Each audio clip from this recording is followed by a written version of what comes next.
Chapter 3999. And reality had proven that Gong Xiaoying's actions were indeed effective. Yu Yu's health was gradually improving.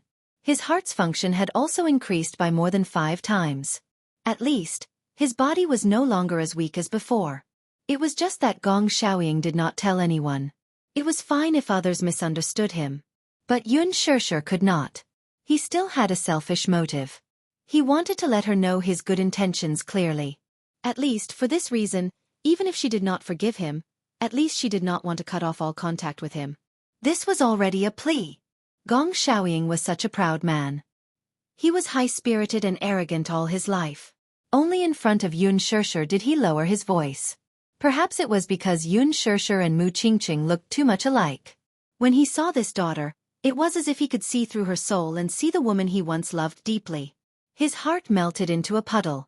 He poured all the guilt and love he had for Mu Qingqing into her, hoping to make up for his regrets and mistakes.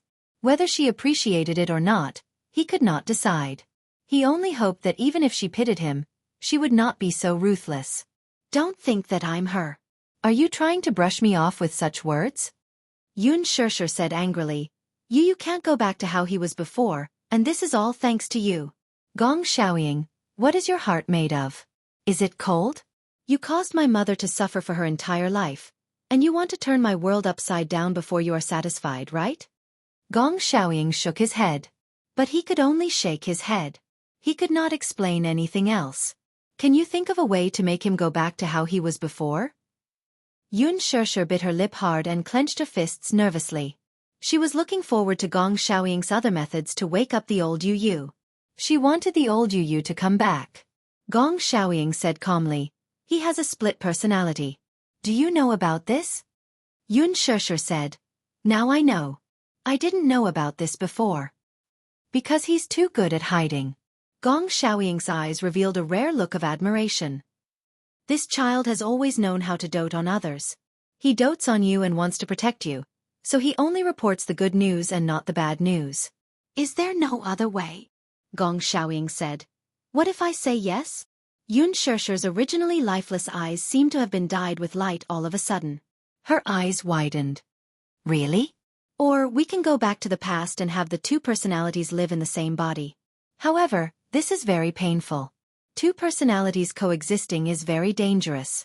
Sooner or later, he won't be able to bear the burden. Because his 2 personalities are opposites, they will never be able to merge or accept each other. They are destined to clash. Yun Shishir's heart ached when she heard this.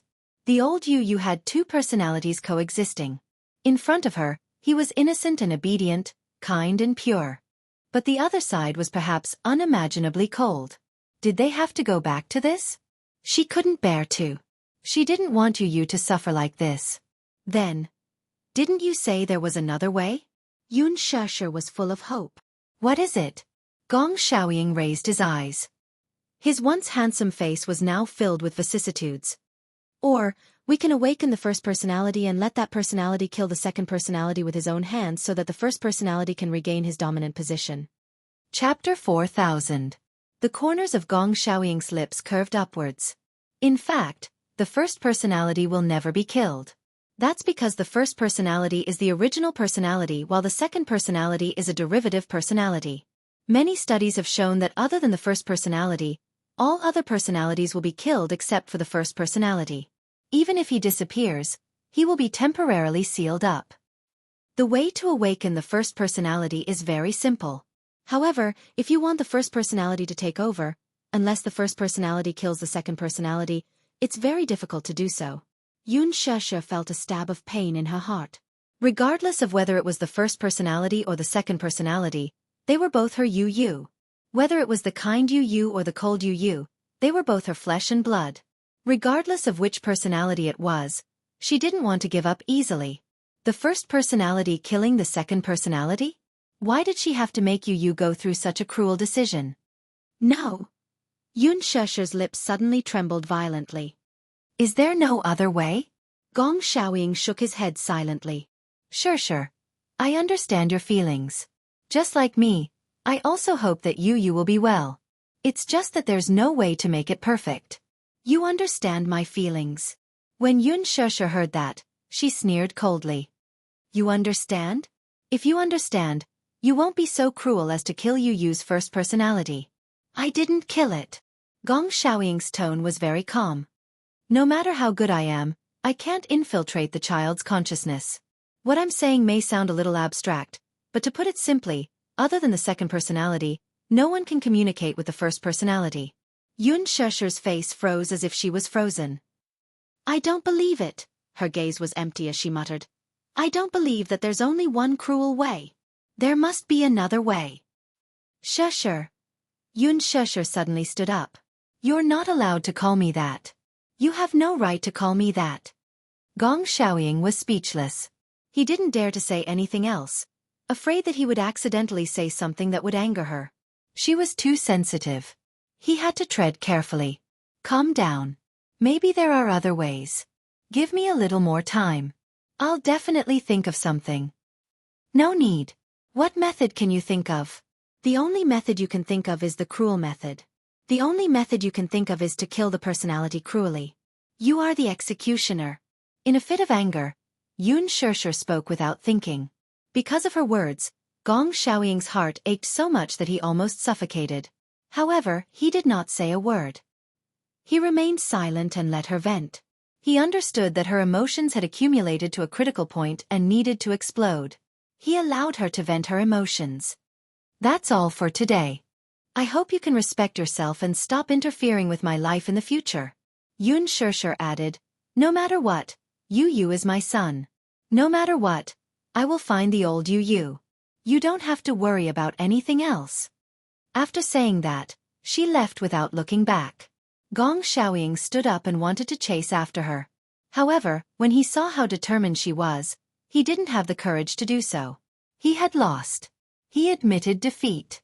However, he had only himself to blame. Chapter 4001. Gong Xiaoying let out a heavy sigh and fell back onto the sofa. His face was expressionless. The door opened again. Gong Jie walked in and saw him sitting in the dark, looking desolate. He finally spoke. Father. Gong Xiaoying grunted. How is she? She left. I've already asked the chauffeur to send her back. Send her back. Otherwise I won't be at ease. Then you don't have to worry about me. Gong Xiaoying waved his hand weakly. I'll just sit here alone. Gong Jie didn't say anything else. He turned around and left. The door closed again. However, Gong Xiaoying didn't notice that in the corner of the escalator on the second floor, a figure was slowly hiding in the corner. Yu Yu stood in the corner expressionlessly. Earlier on, when he heard what Yun Shesher and Gong Xiaoying said, he actually felt a little upset. Disappointment, grievance, loneliness, unwillingness, guilt. He knew that the once innocent and adorable Yu Yu occupied an unshakable position in Yun Shesher's heart. He also understood that even if he gave everything he had, he might not be able to replace Yu Yu's position in Yun Shesher's heart. However, he still wanted to try. Therefore, he occupied this body and stayed by Yun Shesher's side only to gain recognition. He wanted to replace Yu Yu. However, it seemed that he couldn't do it. No one could ever replace another person. Everyone was independent and no one could replace them. But why couldn't he? Was he not good enough? Was he not as good as Yu Yu? He was already trying hard to change. His mother liked to see him smile. Even though he wasn't used to smiling in front of others, he was trying hard to become sunny and play the role of an innocent and pure person. However, he was originally a second personality. A personality born from darkness. How could he transform into the real sunshine? This was a form of suppression in disguise. He had also thought of giving up. She wanted to give up and let the original Yu Yu return to her body. As for him, he chose to sleep forever and never wake up. But he couldn't do it. Even if he was born from darkness, he still instinctively felt warmth in his heart. Yun Shesher was as warm as the sun. Gradually, he developed a fatal dependence on this kind of warmth. Therefore, he occupied this body and wanted to play the role of Yu Yu and take all of Yun Shesher's love. However, he had also heard it. He had truly heard it. Yun Shesher missed the old Yu Yu so much and hoped that he would return to her side. He found out from Gong Jie that Yun Shesher was meeting with Gong Xiaoying, so he secretly came here. He did not tell anyone because he was worried. Thus, he secretly hid on the second floor and overheard their conversation. However, when he heard Yun Shirshir's true thoughts, he couldn't help but feel a little sad. Could it be that he wasn't needed? Yu couldn't help but doubt himself. She seemed to miss the old Yu. But what about him? Didn't she need him? Couldn't he replace him? Then what was the point of his existence? Yu clutched his heart and squatted down with a lonely expression, hugging himself helplessly. He also longed for warmth. He was also Yu. He was also a part of this life. Why was he not needed? Why was he so rejected? Chapter 4002. At the same time, something that Gong Xiaoying said reminded him of something. The first personality will never be killed. Was that really the case? Yu pondered over this sentence and felt a tinge of fear in his heart. The first personality would never be killed, but the second personality would disappear forever. He was the second personality. He could be killed by the first personality. Disappear from this world forever. Yu furrowed his brows. There was a look of hesitation and conflict on his exquisite and handsome face. It was as if he had finally made up his mind. The corners of his lips curled into a cold arc. When Gong Jie and Yun Shirshir returned to the Mu residence, they didn't see Yu. They couldn't help but feel a little nervous. Xiao Yichen was taking an afternoon nap. Yun Shirshir shook him awake and asked him where Yu had gone. Xiao Yichen said, "Isn't Yu at home?" The two of them looked at each other. Yun Shirshir finally panicked.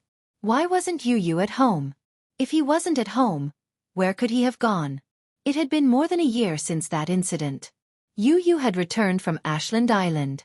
She still remembered that when he had just returned, he was extremely cold towards her and Mu Yaja.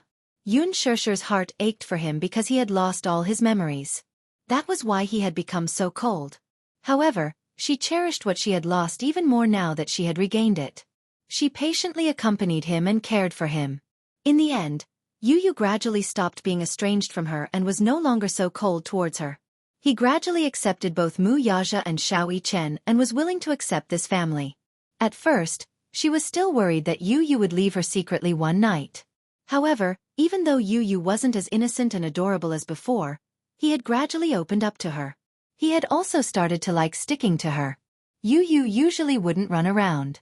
Something must have happened. He had started to dote on her and wouldn't let her worry. How could such a Yu suddenly disappear without a word? Just as Yun Shirshir was extremely worried, Yu obediently returned home half an hour later. "Mommy!" Yun Shirshir was about to call Mu Yaja and ask him to hurry home to find Yu. Just as she picked up her cell phone, the door opened. She and Gong Jie turned their heads and stared at Yu as he slowly walked into the house. She was stunned for a moment, then immediately rushed over nervously and hugged him in her arms. "Yu, where have you been?" Yu couldn't help but yearn for her warm embrace. He hugged Yun Shirshir's shoulders and stroked her hair gently. "I was bored at home, so I went out for a walk." His tone was extremely affectionate, but he sounded a little dazed as he spoke. He saw Yun Shirshir's nervousness, but he also felt a little lost. Was this worry real? Was this kind of warmth real? He was a little dazed. He didn't know if Yun Shirshir's worry was for him or for this body. The conversation she had with Gong Xiaoying earlier still rang in his ears. She had said that she was still waiting for Yu to return to her side. "Yu, are you cold?" Yun Shirshir's gentle voice interrupted his thoughts. It was snowing outside. Chapter 4003. Yun Shirshir's gentle voice interrupted his thoughts. It was snowing outside. She didn't know where he had gone or how far he had walked. Just thinking about it made her heart ache. Yun Shirshir touched his little hand. It was icy cold. Her heart ached as she held it and rubbed it for him. "Mommy!" Yu's lips curled into a smile as he turned to look at her. Yun Shirshir had never seen Yu smile so brightly and warmly. At least, she had never seen him smile so brightly since he had returned from Ashland Island. She caressed his cheek gently. What's the matter?" Yu smiled and said, "Mommy, if I had a wish list, would you fulfill all my wishes?" "Wish list?" Yun Shirshir was a little surprised. "You have a wish list?" "Yeah." Yu nodded and said, "Yes. I have a lot of wishes. Mommy, are you willing to fulfill them?" "If Mommy can fulfill them, Mommy will definitely fulfill them." Yu Yu's face broke into a rare smile. He pursed his lips and smiled shyly. However, he immediately regained his usual calm expression. Then you can't go back on your words. Yeah, when have I ever gone back on my words? Yun Shirshir said as she kissed his rosy cheeks. At night, Xiao Yichen walked into the room and saw Yu Yu sitting on the bed. He was holding a notebook and scribbling with a fountain pen. Yu Yu was used to using a fountain pen. The most surprising thing was that he had never practiced writing with a fountain pen before. However, his handwriting with a fountain pen was especially delicate and beautiful. Xiao Yichen didn't know what he was scribbling on. He looked over curiously. However, Yu Yu sensitively closed the notebook and glanced at him warily. What are you doing? Looking, what are you drawing? I'm drawing you. Xiao Yichen was pleasantly surprised. Really? As he spoke, he reached out to snatch the notebook from Yu Yu's hand. However, Yu Yu immediately dodged him. He picked up the notebook and slapped it hard on his forehead. Xiao Yichen covered his forehead in pain and complained pitifully, "Why did you hit me?" How pretentious. Yu Yu scoffed. Aren't you supposed to be able to take pain? Why are you groaning in pain? Xiao Yichen was speechless. He crossed his arms angrily and asked angrily, "You secretly drew me. Can't I see how you drew it?" "I didn't ask you to look, so don't look." As Yu Yu spoke, she turned around and flipped open her notepad. She held a fountain pen and started scribbling. Seeing that Xiao Yichen really didn't want to show it to him, Xiao Yichen didn't want to be snubbed. He lay down on the bed and played games on his phone. Yu Yu glanced sideways and looked deeply at Xiao Yichen. Then, she quietly wrote on her notepad, "I want to celebrate my birthday with Xiao Yichen. Here." Yu Yu handed an exquisite notebook to Yun Shirshir. Yun Shirshir was a little surprised. "What's this?" Yu Yu's wish list. Yun Shirshir couldn't help but laugh. She originally thought that he was just joking about his wish list. She didn't expect him to really come up with a wish list. She flipped to the first page. On the title page, Yu Yu had drawn a cartoon version of his family photo. His drawing skills were exquisite, and the cartoon version was very casual. Chapter 4004. On the first item of the wish list, Yu Yu wrote, "I want mommy to give me a morning kiss every morning and a good night kiss every night before I go to bed." Yun Shirshir smiled, gently hugged the back of his neck, and gave him a kiss. "Mwah! Good morning, Yu Yu." Yu Yu pursed his lips and blushed. He stood on his tiptoes and kissed her gently on the cheek. "Good morning, Mommy." Yun Shirshir immediately said, "Good boy, Mommy will give you a morning kiss and a good night kiss every day until you get married." "Okay. What's the second item?" Yun Shirshir looked down the list again.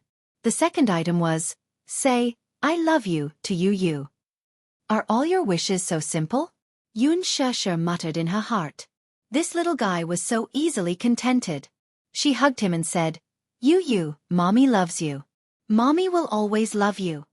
When Yu Yu heard this, the corners of his mouth finally broke into a warm smile. His heart was instantly filled with warmth. He snuggled up to Yun Shirshir and rested his head on her knee. He just stayed by her side quietly. He wanted time to stop here and never leave again. He wanted to hug her like this and never let go of her. This warm embrace was the most difficult thing for him to let go of. However, he knew. He was very clear about it. Time would not stop here, and it would not stop at this moment. Therefore, he cherished every minute and every second in front of him. His docility and dependence made Yun Shirshir feel tender affection for him. She hugged his back and slowly scanned through the wish list. 4. I want to build a snowman with Mommy. 5. I want to celebrate Xiao Yichen's birthday with him. 6. I want to go to the amusement park with Mommy and Daddy. Gradually, Yun Shirshir's nose began to ache for some reason. The list of wishes in Yu Yu's notebook was extremely simple, but almost every wish had something to do with her. At the same time, she felt an inexplicable sense of unease in her heart. This wish list actually made her feel a little heavy-hearted. It was as if Yu Yu would leave her if she fulfilled all the wishes on the list. She didn't know why she had such a thought. However, in the face of such an abnormal Yu Yu, she became very sensitive. In the past, Yu Yu would never take the initiative to stick to her. It was a feeling of having nothing to fear. It was as if a person's life was so long that there would always be many opportunities to accomplish many things. However, this wish list made Yun Shirshir feel like Yu was saying goodbye to her. It was as though he didn't have much time left with her. Therefore, he wanted to use the limited time he had to fulfill all his unfulfilled wishes and leave with no regrets. She didn't know why she had such a feeling. However, when she saw at the end of the wish list, "Take a family photo," her heart skipped a beat. She felt an inexplicable heartache. "You, why do you have this wish list?" Yun Shirshir asked tentatively. "There are so many wishes. There's still a lot of time in the future. You don't have to rush to fulfill them now, right?" Actually, they couldn't be considered wishes, because this was something that she could easily do. For example, go to the amusement park, celebrate his birthday, or make a cake for him. For example, take a family photo. Chapter 4005. Yu buried his little face in her embrace as he mumbled this under his breath. "I want it. I want it." Yu raised his head. His domineering tone was no different from Mu Yaja's. Yun Shirshir was a little helpless, but she let him do as he pleased. "Okay, then, when your daddy rests tomorrow, we'll take a family photo, okay?" "Okay."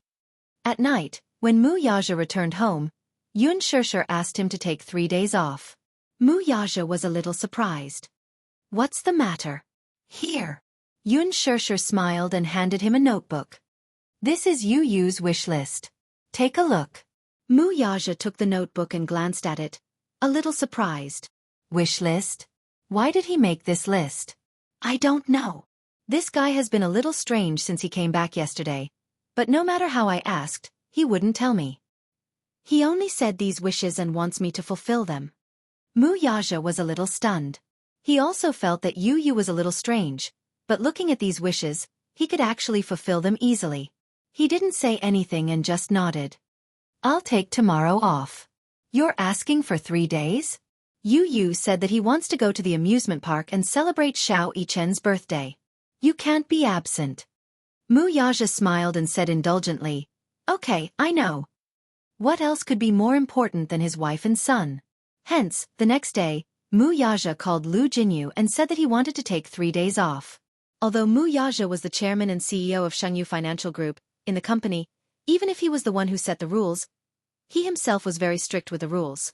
Just like the other employees, he would clock in and out and would never be absent from work, let alone be late and leave early. Originally, Mu Yaja had 7 days of annual leave to make up for. Lu Jinyu said that he got it, and for these few days, he would be in charge of everything. Yun Shirshir had already contacted the photographer the night before, and she had also informed Gong Jie and Hua Jin. The photographer arrived very early and did makeup for Yun Shirshir and Lisa. Hua Jin was the last to arrive. When he heard about this, he specially took leave from the production team to rush over. Now, everyone was here. Yu was very satisfied. Because of his wish, so many people had cooperated with him. This made him feel incomparably warm. Yun Shirshir had only put on light makeup, while Lisa had only tied up her hair. She looked refreshed and did not put on any extra makeup. The background was sitting in the garden. The camera and light board were set up, and there was a bench in front of the flower bed. The men were standing, and the women were sitting. Naturally, Yueyao was about to enter the scene as well. Yun Shirshir meticulously dressed her up. She put on a red blouse and a furry hat for her. However, the little princess was still drinking yogurt and was about to start filming when Gong Jie carried her away. Now, he was too big of a movement, and the yogurt spilled on the ground. When the little princess saw this, her heart ached. As a little foodie, when she saw the yogurt spilled, she immediately lost her temper. She was so angry that she kicked Gong Jie, leaving footprints all over him. Gong Jie didn't know whether to laugh or cry. He didn't do it on purpose. He immediately bent down to kiss her. Wah! Yueyao's face was full of disdain. She was so angry that she slapped his face. Chapter 4006. Gong Jie didn't know whether to laugh or cry. He didn't do it on purpose and immediately bent down to kiss her. Yueyao was so angry that she slapped his face. She slapped Gong Jie's face with her little paws. The group of people laughed and rushed forward to coax the little princess in a hurry. They fought to take the little princess into their arms. Even though Gong Jie was covered in black shoe prints from Yueyao's kicks, He could not bear to give the little princess to anyone else. This was especially so when Hua Jin came to pick her up. He rolled his eyes at him fiercely. Yu Yu stood at the side and watched quietly.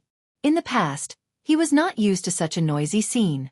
He liked quiet, but after returning to the Mu family, not only did he get used to it, but he also integrated into such an environment. She felt that the family was only warm enough when they were quarreling. However, all of this didn't belong to him. Yu Yu said softly in his heart, "Give me a few more days. Give me a few more days and I'll return everything that belongs to you." Yun Shishir took Yue Yao from Gong Jie's arms. After the little princess was coaxed, she stopped crying and stopped making a fuss. She quietly lay on Yun Shishir's shoulder. Her dark eyes were still filled with tears, and her eyelashes were wet. It made her look pitiful. Yu Yu walked over and stood beside Yun Shishir. He looked up at Yue Yao and suddenly smiled and opened his arms. "Brother, hug." Yue Yao blinked. At first, she was reluctant and shrunk her neck. Yu Yu smiled and reached out his fingers to gently pinch her cheeks and ruffle her hair. It turned out that there was a telepathic connection between siblings. Yue Yao and Yu Yu looked at each other for a long time. Suddenly, she stretched out her hands and opened her pink lips. "Big brother, carry me." When Yun Shishir heard this, she realized that Yu Yu was standing behind her and had been staring at Yue Yao for a long time. She squatted down and Yu Yu walked up to Yue Yao and hugged her. Soon, Gong Jie also changed his clothes and went downstairs. Yun Shishir and Mu Yaja sat down. Yu Yu hugged Yue Yao and sat next to Yun Shishir. Basically, family photos were taken every year. But last year, because Mu Yaja was too busy with work and Yun Shishir took on a drama in the middle of the year, the two of them basically missed each other's free time, so they didn't have much free time. This time, it was just the right time to make up for it. The photos were taken on the spot and could be obtained immediately. One of them was enlarged, and the other was of normal size. They were placed in Yu Yu's wish list. The so-called wish list was really simple and pure. For example, Yu Yu wanted to celebrate Xiao Yichen's birthday with him. At the birthday party, he wanted to eat a cake personally made by Yun Shishir. Yun Shishir was worried about this. Although she would occasionally cook and bake, she would only stick to small cakes. She still felt a little guilty about making a proper birthday cake. Hence, the night before the birthday party, at 1 o'clock in the morning, she was still in the kitchen making the cake base. She had failed a few times before. It was either too hard or not fully cooked. It was because the proportions were not right. At 2 o'clock in the morning, the fresh cake base was finally out of the oven. Yun Shishir also made fresh cream, strawberries, and jam. Chapter 4007. At 2 o'clock in the morning, the fresh cake was finally ready. Yun Shishir whipped fresh cream, strawberries, and jam. In the middle of the night, Yu Yu woke up and vaguely heard movement from the kitchen. He walked to the kitchen door in confusion, only to see Yun Shishir using the back of a knife to smooth out the cream on the cake. He couldn't help but be mesmerized.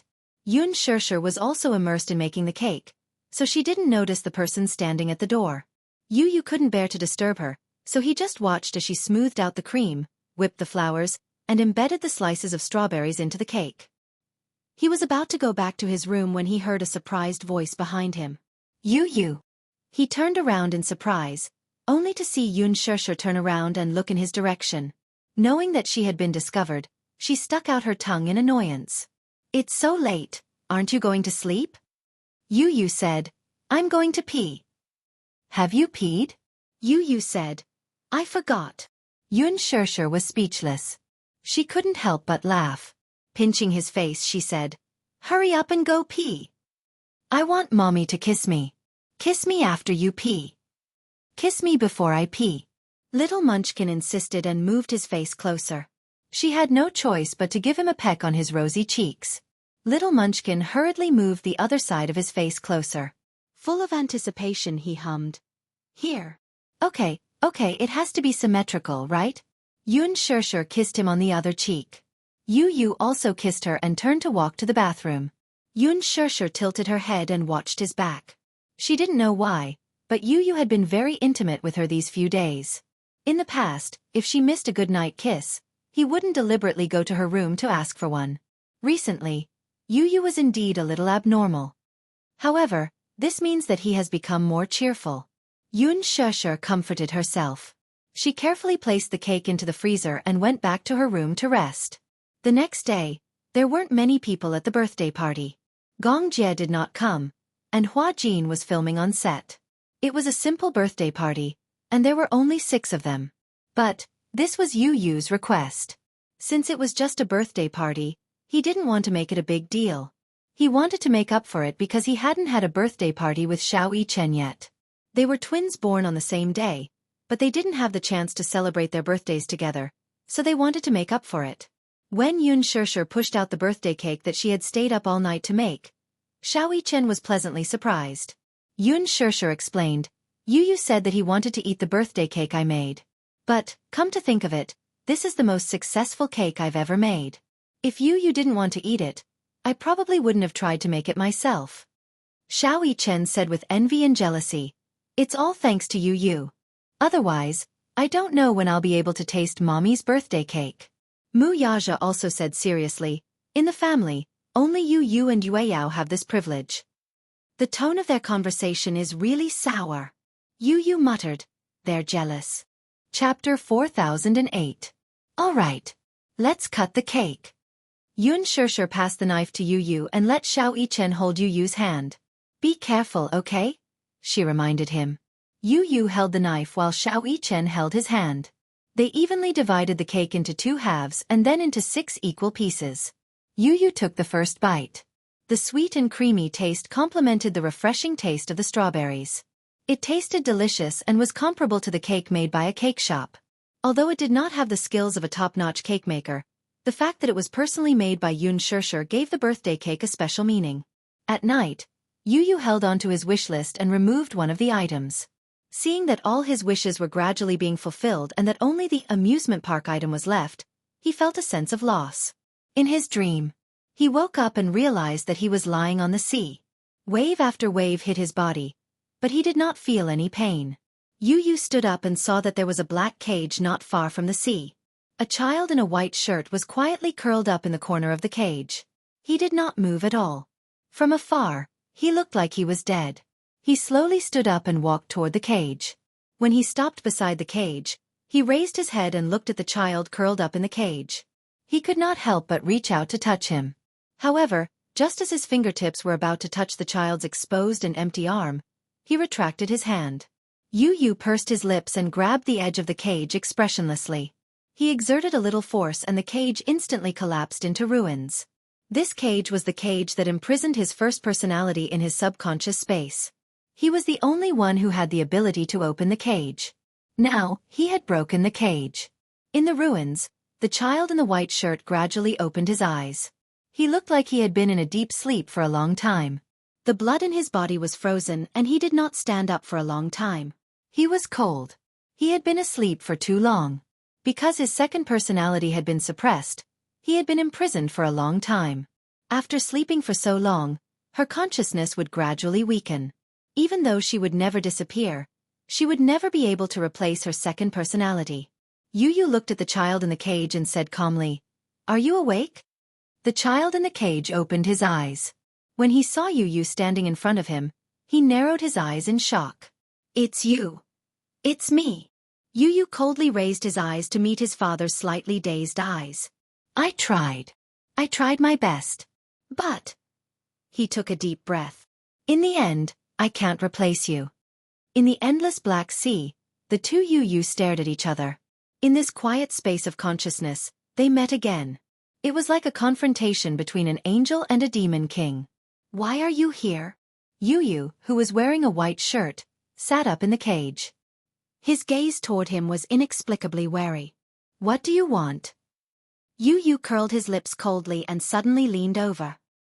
He placed his arms on the side of his shoulders and looked down at him, examining him without restraint. The white shirt Yu was a little surprised by his actions. He froze and looked at him blankly. "What do you want?" Chapter 4009. He had been in a deep sleep for too long. Being trapped in such a space of consciousness and losing his own consciousness was no different from being dead. But now, his second personality had awakened. Yu stared at his face. "Don't you think it's unfair? Why is it that you are the first personality and I am the second personality that was born?" You're the one who gave birth to me. Now, I'm the one who's not needed. Why? Yu Yu's handsome brows gradually formed a layer of hostility, like a dark cloud hanging over his head. It's not fair. Yu Yu, who was dressed in a white shirt, smiled lightly and said nonchalantly, "There's no such thing as absolute fairness in this world. In the past, I've always thought that I'm the real first personality. So, I used all means to replace you. If the two personalities were labeled by color, one was white and the other was black. That time, Alice hypnotized Yu Yu. The second personality took over, and the black version of him awakened from his ideology. He had always thought that he was the real first personality and that he had the absolute control. So, he wanted to destroy the other personality and return to the dominant position.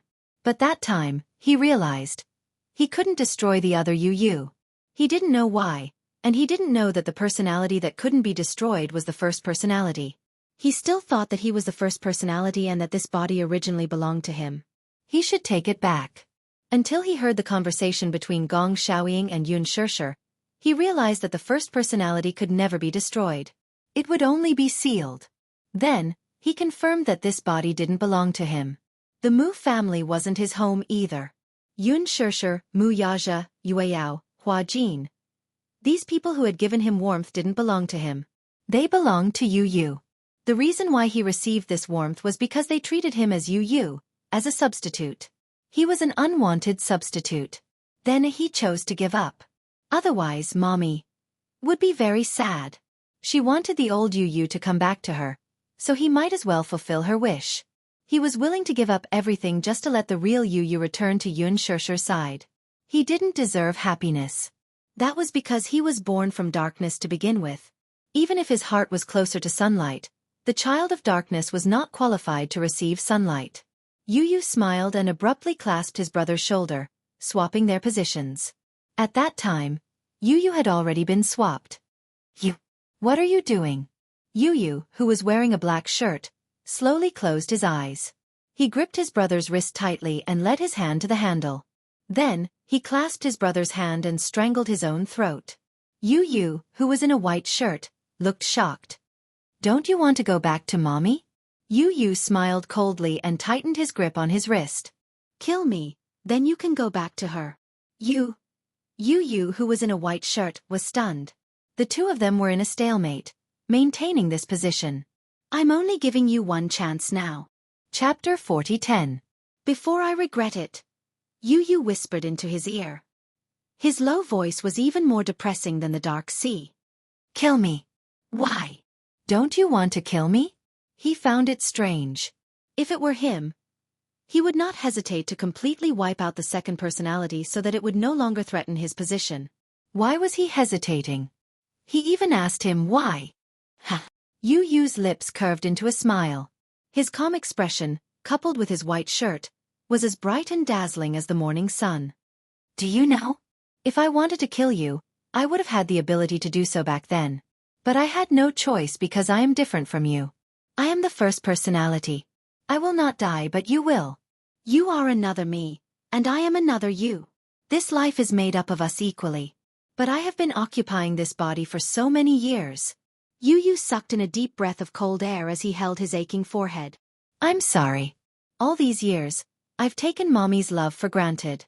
I've taken all their love for granted, leaving you with nothing but hatred and killing. When he was young, those dark memories eventually formed the second personality. At that time, the personality had just taken shape and Yu Yu wanted to suppress him.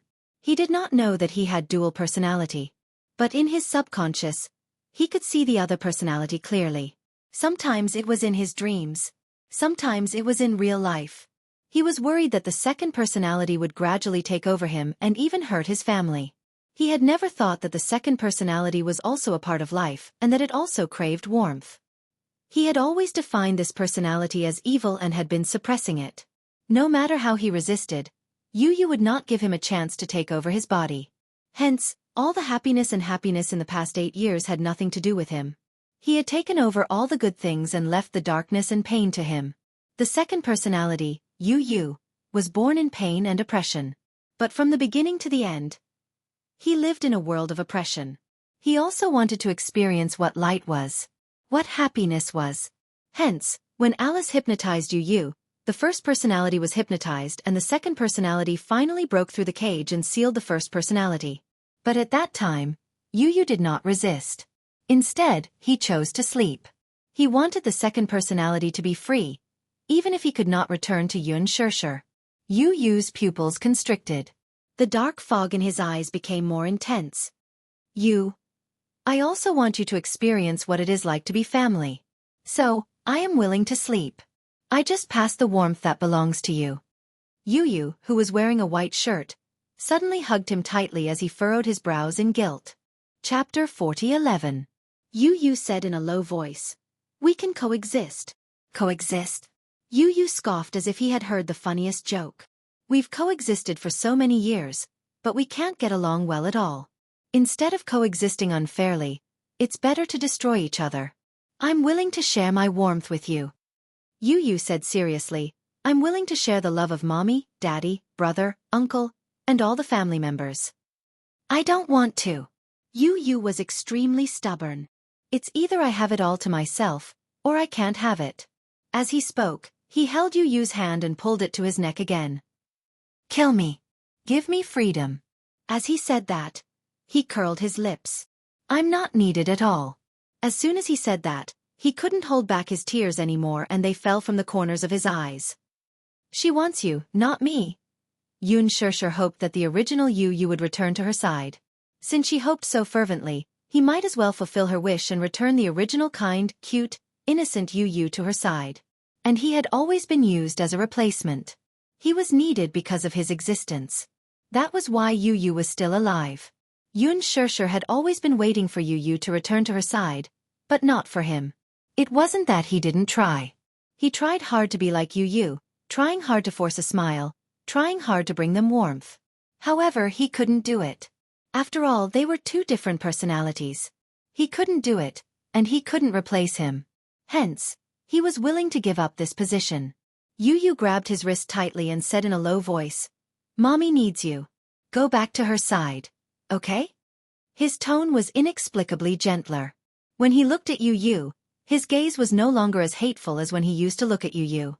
Yu had grown a lot in the past year.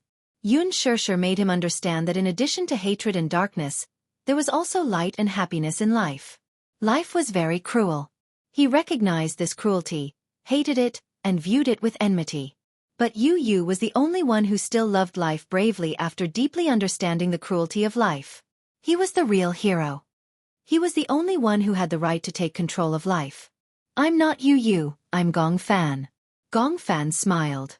"The real Yu is you. Kill me." He held his hand tightly, giving him strength. His dark and turbid eyes instantly became clear. "Kill me, and I'll give you back your freedom." A strong gust. His snow-white shirt was slightly wrinkled from the wind. Yu stared blankly at the child lying beneath him, calmly facing destruction. He gradually lost control of his hands, as if they were being controlled by his consciousness. His hands were strangling his neck and accumulating strength. Gradually, Gong Fan felt that the pressure on his throat was getting more and more suffocating. His face turned red, and then the color gradually faded. He frowned and said hoarsely, "I don't regret it," he murmured and closed his eyes. At that moment, Enchanting's gentle smile and the scenes of them spending time together flashed past his eyes like a merry-go-round. It wasn't that he didn't want to leave. It was just that this reluctance was accompanied by a fatal suffocation, and that illusory consciousness gradually dissipated. Chapter 40:12. Ah! Xiao Chen was drenched in cold sweat as he sat up from the bed in shock. He had a dream. In his dream, he saw two Yu. One was wearing a white shirt and the other was wearing a black shirt. The Yu in the black shirt was lying flat on the surface of the sea.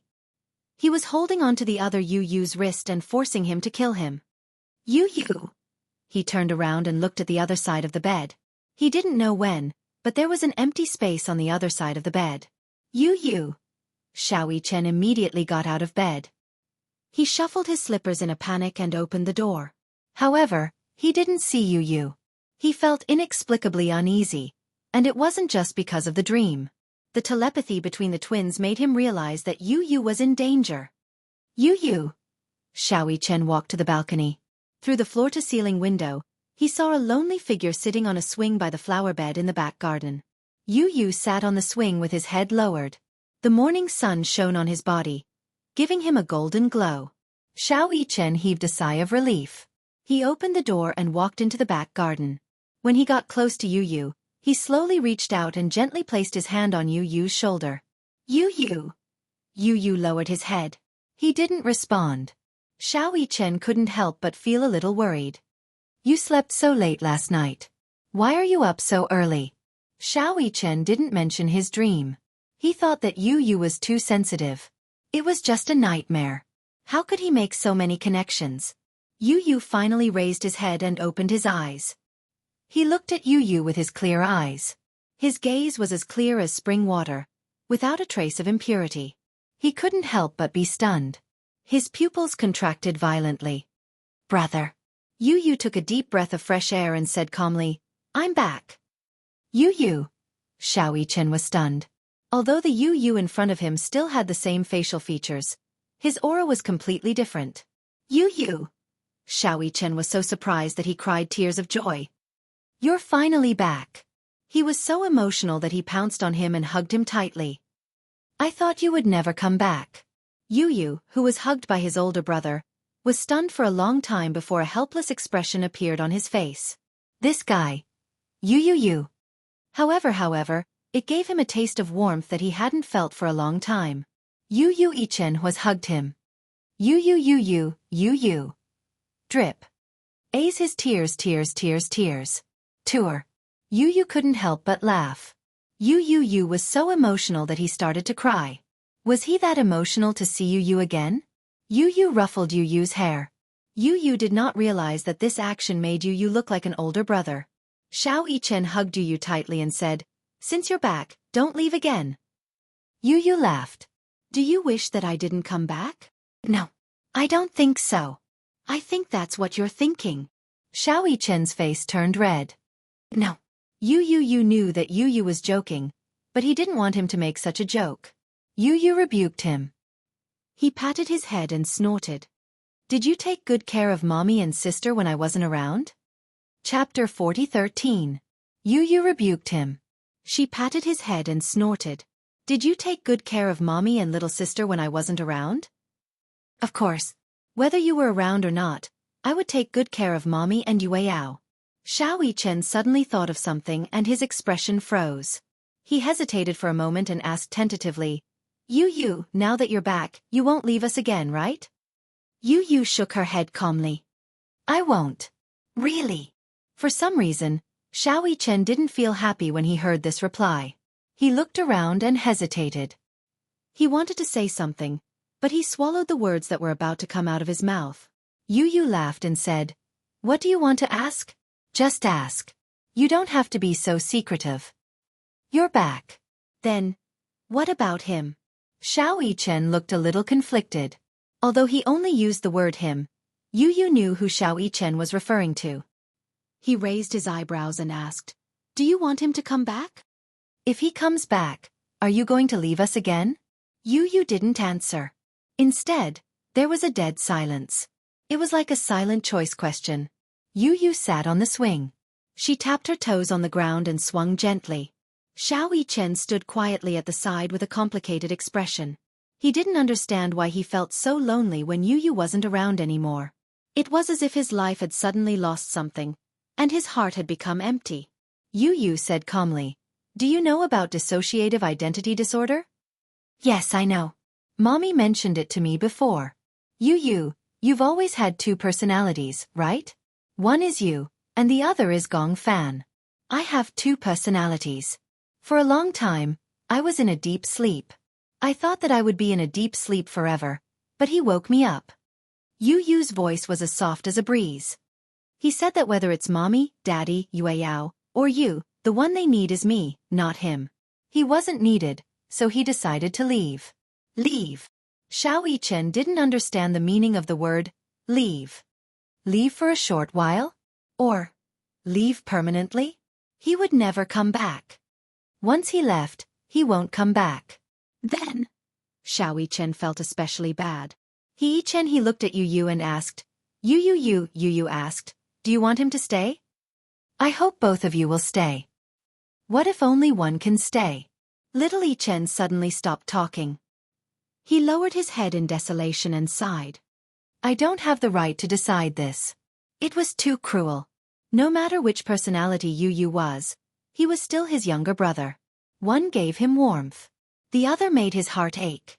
Actually, he didn't hate the other Yu. Although he gave off a very cold feeling, when one peeled off his cold exterior, his heart was very gentle. If only one could stay. Such a multiple-choice question was too cruel.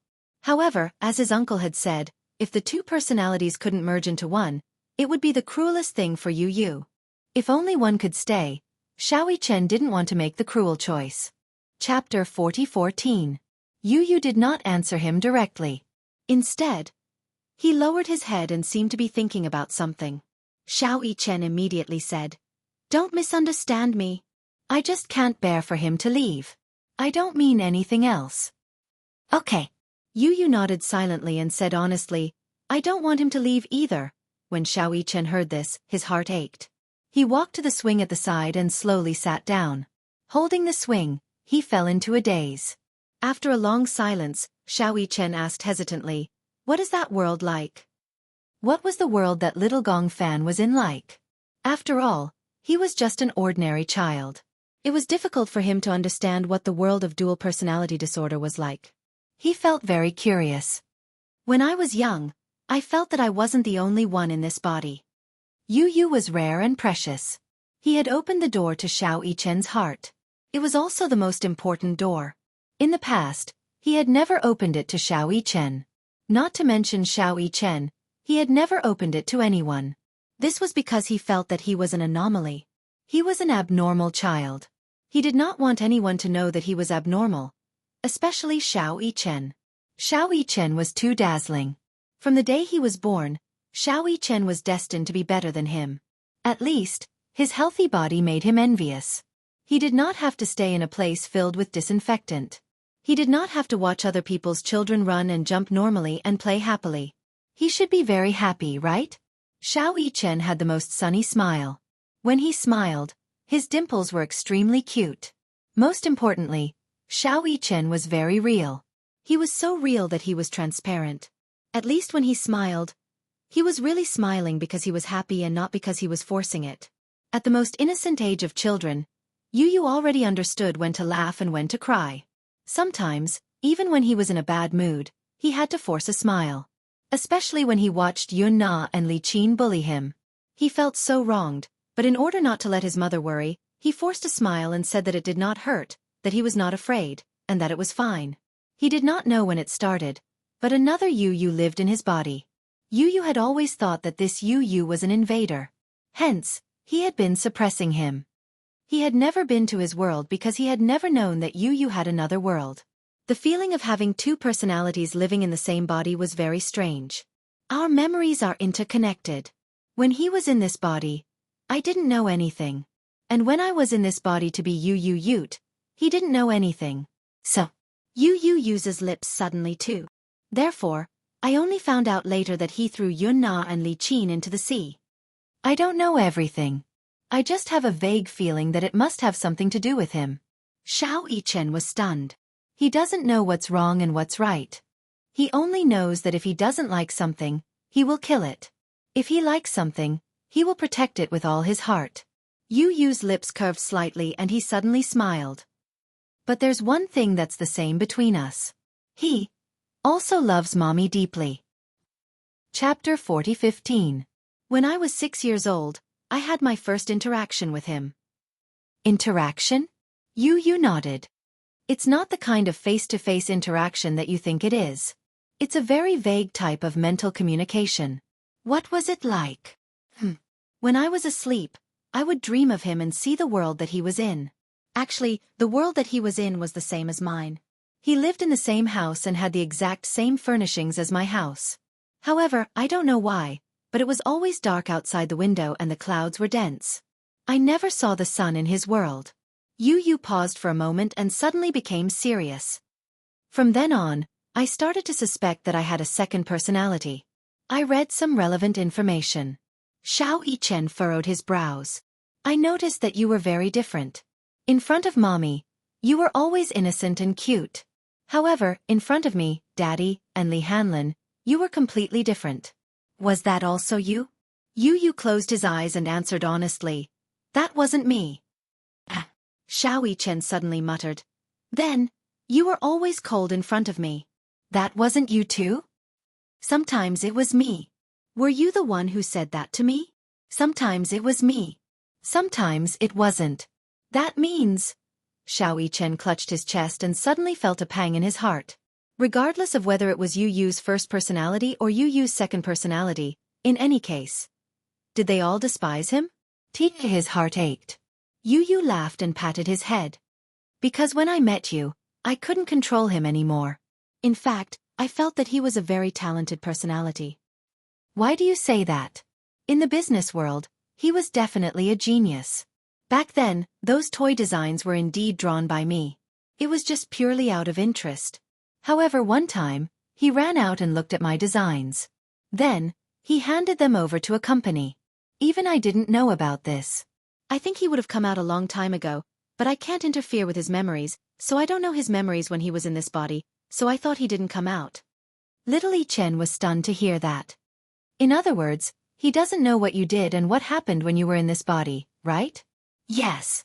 Then you don't know what happened to him as this body. I don't know. However, maybe it's because of the main personality. If it's something that's particularly emotional, I'll know a little bit. Xiao Chen furrowed his brows and reorganized his thoughts. I understand. He was the one who created the glory of Laji Holdings and came up with the Heavenly Eye plan, right? Yes. Yu nodded. Sometimes, he and I would take turns and we would swap places very quickly. Perhaps in the blink of an eye, we would have swapped places. Therefore, my memories are always different. What kind of difference? Yu recalled and said, I remember one time when I went to school to study. I clearly remember that I had just left the house in the morning, but when I opened my eyes, Mommy was already standing in front of me. When I looked at the sky, it was already evening. Chapter 40:16. Yu turned around and said seriously, in other words, he appeared after I left the house in the morning. When I returned to this body, it was already evening after school. The memory in between is no longer there, and my memory is still stuck in the morning. In the blink of an eye, it was already evening. As for what happened in between, I have no idea at all. Then I felt very tired and exhausted. I wanted to sleep. Sometimes, when the personalities switched, my heart would be overloaded. I would feel very uncomfortable. Xiao Chen suddenly felt a chill run down his spine. Just imagining this scene was enough to make him feel terrified. Losing one's memory was the scariest thing. One of the reasons why humans were stronger than other animals was because of their memory. Whether it was studying or working, memory was an indispensable part. For example, as loyal as a dog, even if its owner mistreated it, it would mostly forget this memory. However, humans would not. They would always remember it. It would be engraved in their bones. Once they lost their memory, they would not be able to do anything. Moreover, it would be especially painful. When the personalities switched and the memories were not connected, life would become fragmented and especially painful. It was no wonder that Alice said that Yu's body could not bear the burden of two personalities. This was because the alternation of two personalities was an extremely painful thing in itself. Yu sucked in a deep breath of cold air and said faintly, when I found out that this memory partition was caused by the alternation of his and my personalities, I could no longer suppress that situation. In fact, if I could have gotten treatment at that time, perhaps it would not have been so serious. Perhaps it was because I kept suppressing him so. He held his forehead with a headache. He seemed to be very rebellious. The more I tried to control him, the more rebellious and unreasonable he became. He wanted to control me instead. He even thought that he was the first personality. Xiao Chen said, in fact, I used to think that you were very scary. Because you were like a little angel in front of Mommy, but in front of me, you were so cold, unfamiliar and sharp-tongued. However, if I think about it carefully, you were not you at that time. You were just another Yu who ran out. However, he did not hurt anyone. Be it Li Qin or Yun Na, if I were in their shoes, I would deal with them too. It's just that. Perhaps his way of doing things is rather extreme, but that doesn't mean that he is evil. Yu nodded and said honestly, "Yes, I'm relieved now. I don't think he is evil anymore." Xiao Yichen suddenly asked, Yu, do you believe in telepathy between Geminis? Yu was a little surprised to hear this. You seem to have mentioned this to me before. Yes, before I met you, I didn't know of your existence, but I would often dream of you. In the dream, I took your point of view. I felt that it was a little unbelievable, but those scenes were too real, so real that it was unbelievable.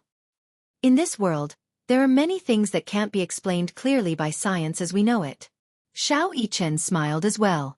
Chapter 40:17. Yes. I've mentioned to Daddy that I've always dreamed of you, but he didn't really believe me. At that time, he didn't know that you were still alive. It was only later that Daddy told me that you were weak when we were born. When the assistant arrived, you were already not breathing. They only took me away, but they didn't expect you to still be alive. Yu only lowered his head and didn't say anything. Xiao Yichen suddenly asked worriedly, "Then, has he really left?" Yu did not say a word. Instead, he sucked in a deep breath of cold air and looked up at his father. His clear and limpid eyes gradually became clouded with gloominess. They kept churning, looking demonic yet frightening. He didn't say anything. Just by sitting on the swing, he emitted an aura that made Xiao Yichen feel inexplicably apprehensive. It's him. Yu didn't say anything, but his invisible aura made Xiao Yichen realize that the person in front of him wasn't the angel Yu, but the little devil Gong Fan. You seem to want me to leave. Gong Fan spoke. His tone made Xiao Yichen even more certain that Gong Fan hadn't left. Xiao Yichen was pleasantly surprised. He didn't know how to hide it, so this surprise jumped out from his eyes. You're still here, Gong Fan. You didn't leave. He was so excited that he hugged Gong Fan tightly. I really thought you left. You didn't leave. That's great. Gong Fan was so shocked that his eyes widened. He didn't expect Xiao Yichen to be so excited when he saw that he was still in this body. He could even imagine how lonely and disappointed Xiao Yichen would be when he saw that he hadn't left. But he didn't expect. Xiao Yichen hugged him tightly, but he felt a little awkward. He pushed him slightly, and his expression was unnatural and awkward. What are you doing? I'm just very happy. Xiao Yichen also realized that he had been too agitated. He immediately retracted his hand and adjusted his collar, feeling a little embarrassed. Gong Fan stared at him coldly, but his chest was inexplicably hot, as if he had been scalded by magma. Happy? He snorted. What's there to be happy about? Don't you feel unhappy that I didn't leave and took over this body? Xiao Yichen laughed. Why would I? No matter if it's you or him, you're both my younger brothers. I like both of you and I can't bear to let either of you go. You and him are the same. Gong Fan's eyelashes suddenly flickered, but he did not say anything. He turned his face away and heard Xiao Yichen say in surprise, but it was you, just now. Why is it suddenly you? He's tired. At the mention of you, Gong Fan's eyes softened and were no longer filled with hostility. Tired? Yes. Gong Fan said calmly, he has been sleeping for too long and hasn't gotten used to this body yet, so. He did not know how to explain this process. Xiao Yichen seemed to have sorted out his thoughts.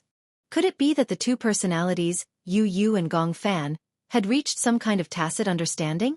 Every personality needed to rest. Then, when this personality was resting, the other personality would come out and take over this body as Yun Tian Yu. When Yu rested, Gong Fan would come out. When Gong Fan was tired, Yu would return to this body. Chapter 40:18. If Yu rested, then Gong Fan would come out. If Gong Fan was tired, then Yu would return to this body? That should be the way to interpret it. Xiao Yichen did not probe further. It seemed that Gong Fan was in a bad state. He leaned against the swing, lowered his head and said to Xiao Yichen, "Let me be alone for a while."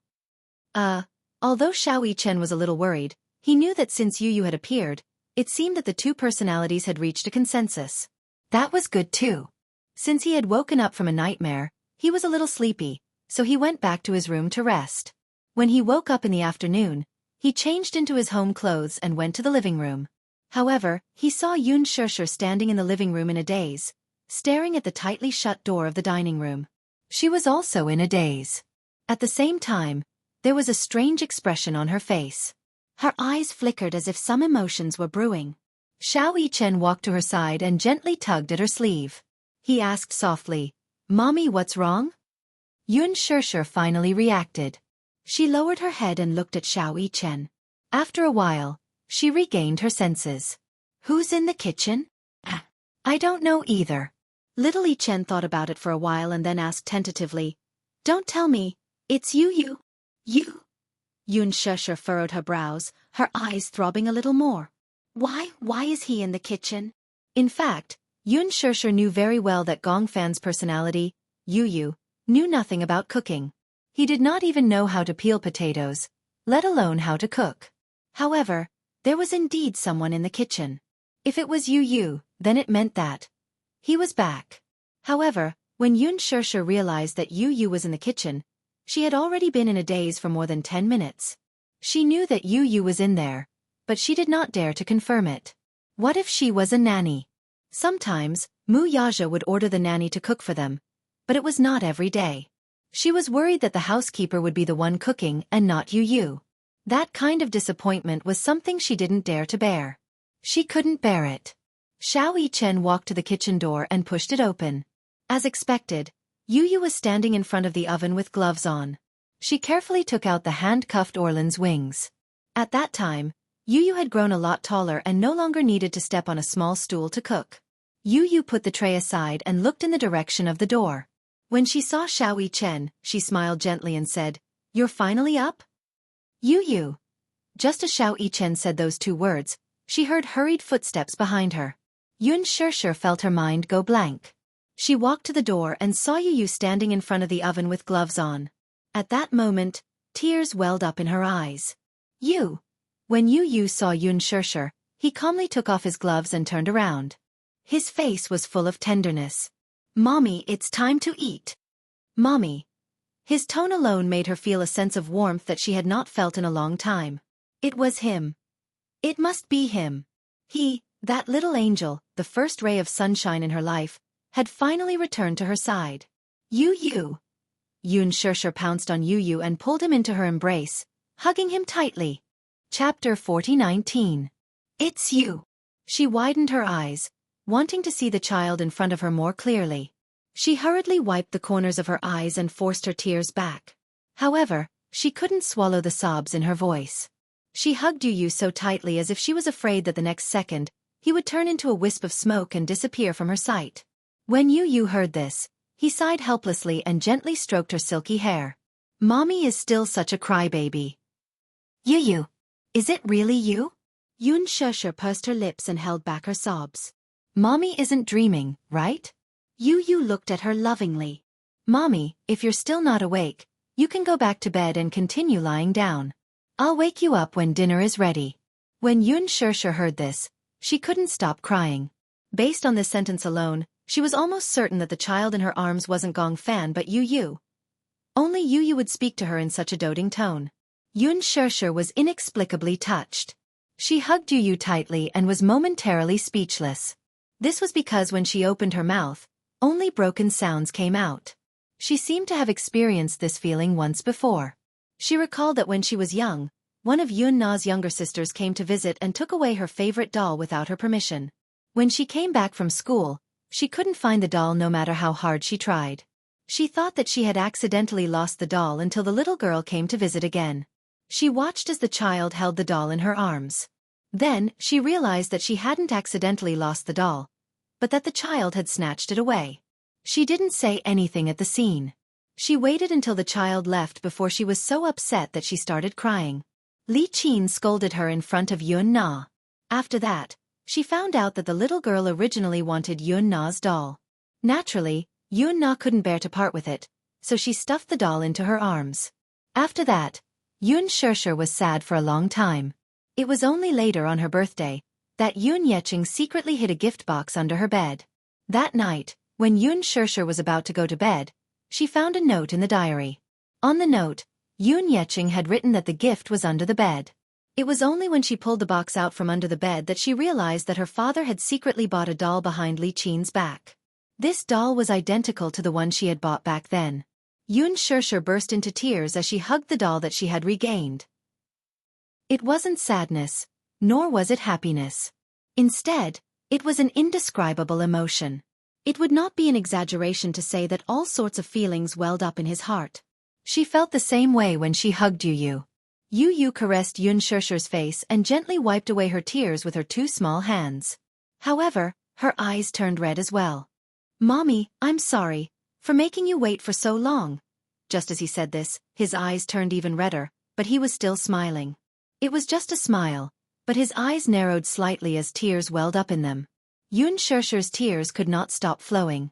No matter how hard he tried to wipe them away, they continued to flow like pearls from a broken necklace. Yoon Shirshir also wiped his tears for him. The mother-son pair wiped away their tears, crying and laughing at the same time. Xiao Yichen stood at the side.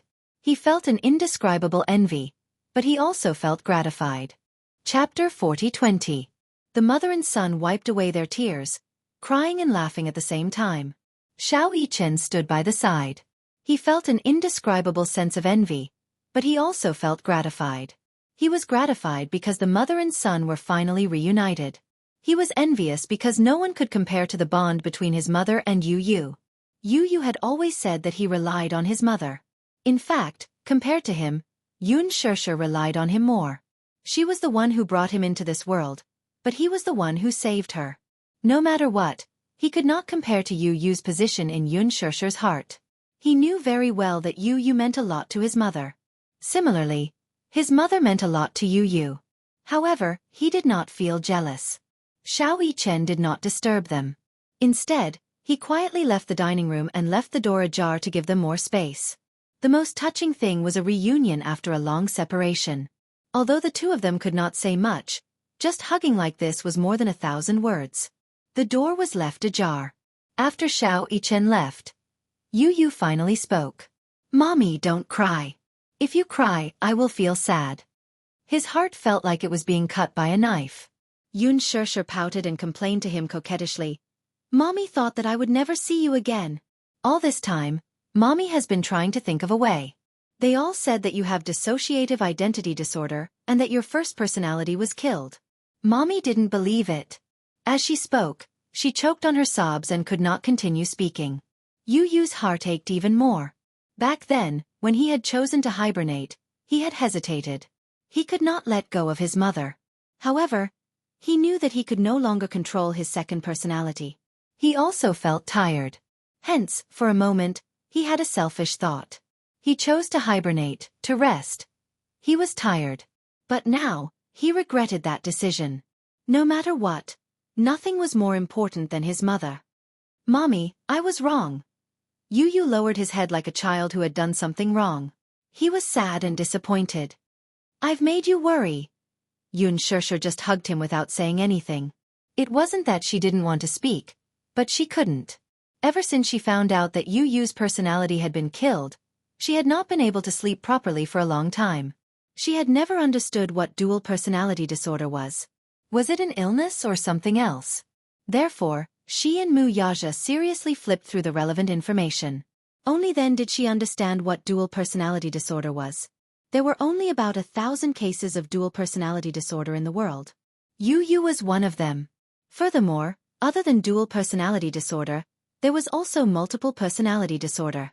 Multiple personality disorder, as the name suggested, was to split into many different personalities. Other than the main personality, some of the personalities could be a young girl, some could be a knowledgeable professor, and some could be an old man who had experienced the vicissitudes of life. Between so many personalities, their memories were not interconnected. The personalities were independent and did not interfere with each other. There was even a record of 24 personalities. Yu only had 2 personalities, but generally speaking, dual personalities were independent of each other and didn't know of each other's existence. However, Yu vaguely knew. Yoon Shirshir remembered that a professor had analyzed that perhaps Yu's sixth sense was especially sensitive. Before this, Yu's main personality had vaguely sensed the existence of another him. Chapter 40-21. Yoon Shirshir remembered a professor's analysis that perhaps Yu's sixth sense was especially sensitive. Before this, Yu's main personality had vaguely sensed the existence of another him. However, The second personality did not know about the existence of the first personality. However, after being hypnotized by Alice, he created an illusory world. In this illusory world, the two personalities finally met. At that time, the second personality finally knew about the existence of the first personality. At that time, Gong Fan's personality also understood that if he wanted to replace Yu, he had to become the main personality. However, he did not know that the first personality could not be killed. However, after Yu fell into a deep sleep, he, as Yu, replaced the main personality. Therefore, when he faced Yun Shirshir, especially when he accidentally discovered Yun Shirshir holding Yu's photos in a daze, he felt a little sorry for her. He felt as if he had done something unforgivable. It was as if he had destroyed something beautiful and pure. For such a long time, he carried an indelible sense of guilt. As his feelings for Yun Shirshir grew closer, this sense of guilt tortured him constantly. However, Yun Shirshir did not resent Gong Fan at all. She deeply understood that whether it was Yu or Gong Fan, they were part of this life. Gong Fan's sins were not unforgivable. In the past, even if he was not the main personality, he had silently protected Yun Shirshir. After being hypnotized by Alice, although he had lost all his previous memories, his feelings for Yun Shirshir had formed an inseparable bond. Yun Shirshir did not favor anyone. However, at that time, she felt that Yu, whose smile was as beautiful as crystal, would probably never return to her side. That was why she felt uncontrollably sad. Now that she had regained what she had lost, how could she not be agitated? In her agitation, she only knew how to cry. Yu looked at Yun Shirshir, who kept crying, and felt sad. "Mommy, didn't I come back? Don't cry, okay?" Yun Shirshir nodded her head, but her tears continued to roll down her cheeks. The more Yu looked at her, the more heartbroken he felt. He took a deep breath and said in a trembling voice, "It's okay now. Just cry. What's wrong with crying?" Yu gently wiped away her tears and sighed again. "But if you cry too much, your eyes will definitely be swollen. It won't look good." When Yun Shirshir heard this, she could not help but laugh through her tears. "Do you still care about your looks?" Yun Shirshir sobbed as she put her arms around Yu's neck. "My Yu is back. How can I care about my swollen eyes?" she asked again. "Will you suddenly disappear again one day?" When Yu heard this, she couldn't help but laugh. "I will never disappear." "Really?" Yun Shirshir, on the other hand, was somewhat skeptical. Of course, she had heard Gong Xiaoying mention before that the dominant personality would never disappear. However, she was still a little nervous. She was worried that tomorrow, or the day after tomorrow, or even the day after that, Yu would suddenly disappear and be replaced by Gong Fan. Yu did not know whether to laugh or cry. "Don't worry, Mommy. I won't leave you again. I definitely won't. Don't worry, okay?" Chapter 4022. Yun Shirshir nodded and suddenly thought of something. Her eyes narrowed and she asked tentatively, "Well, what about him?" "Ha! Previously, Alice said that your personality was killed." "I always thought," Yun Shirshir calmed herself down and said sadly, "I thought you would never come back, so he is not dead. He is still here, but I don't know when he will come back." Yu continued, "But Mommy will definitely see him again." Yun Shirshir was relieved to hear this, but she was worried about something else. "You two coexist?" "Yes. But your body won't be able to hold on, right?" Yu did not answer this question directly because even he did not know how long the two personalities could last. "Mommy, you don't have to worry about this. Even if you do, you can't do anything." Yun Shirshir did not say anything else. Shengyu Financial Group. In the president's office, Mu Yaja was looking at his laptop, but his eyes were in a daze. No one knew what he was thinking. He didn't know why, but since yesterday, his heart had been inexplicably uneasy. His cell phone suddenly rang. He picked it up and saw that it was Yun Shirshir. He was a little surprised. If there were no special circumstances, Yun Shirshir would not call him when he was working. Either she had encountered something troublesome, or he did not dare to think too much and asked nervously, "What's wrong?" "Shirshir? Are you coming back for lunch?" "What's wrong? What's the matter?" Under normal circumstances, he would eat at the company, but she suddenly asked him if he was coming home for lunch. He became more and more suspicious that something had happened. Nothing much. If you are free, come back for lunch with me at noon. How about it? Muyaja raised his eyebrows. Hearing her brisk tone, his heart calmed down. Okay, Madam invited me. How can I not reply? Humph, did you peek at my script? Why are you speaking like an ancient person? Muyaja gently curled the corner of his lips and said indifferently, ever since you accepted this role, you've been holding on to the script. Of course, your husband wants to see what kind of script has you so captivated. I knew it. Yun Shirshir pouted and immediately said, all right, I won't joke around anymore. Come back soon. Yu has prepared a surprise for you. Yu? Shoo, you can't reveal confidential information. Yun Shirshir was probably worried that she would reveal too much, so she quickly hung up the phone.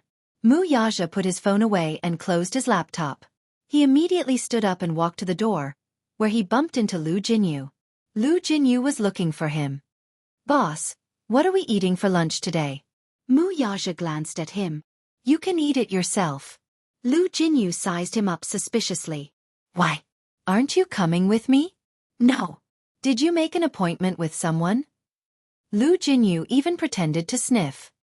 Hey, who did our boss make an appointment with for lunch? There's something fishy going on. I have to report it to sister-in-law. Sure. I'll go home for lunch. You can report it to her. Lu Jinyu loved to snitch. Usually, he would tell Yun Shirshir where he went and who he was socializing with. What? Go home for lunch? This was unprecedented. Chapter 4023. When Lu Jinyu heard this, he laughed wickedly. Sister-in-law specially prepared lunch? I want one too. I'll go back with you. Freeload? Let's meet face to face. What? Lu Jinyu muttered. You don't have the spirit to share at all. If you say anything more, you'll lose your annual leave. I wouldn't dare. Lu Jinyu immediately stood respectfully and hurriedly said, Chief, let's go home and eat. Be careful on the road. With a wave of his handkerchief, Muyaja floated away.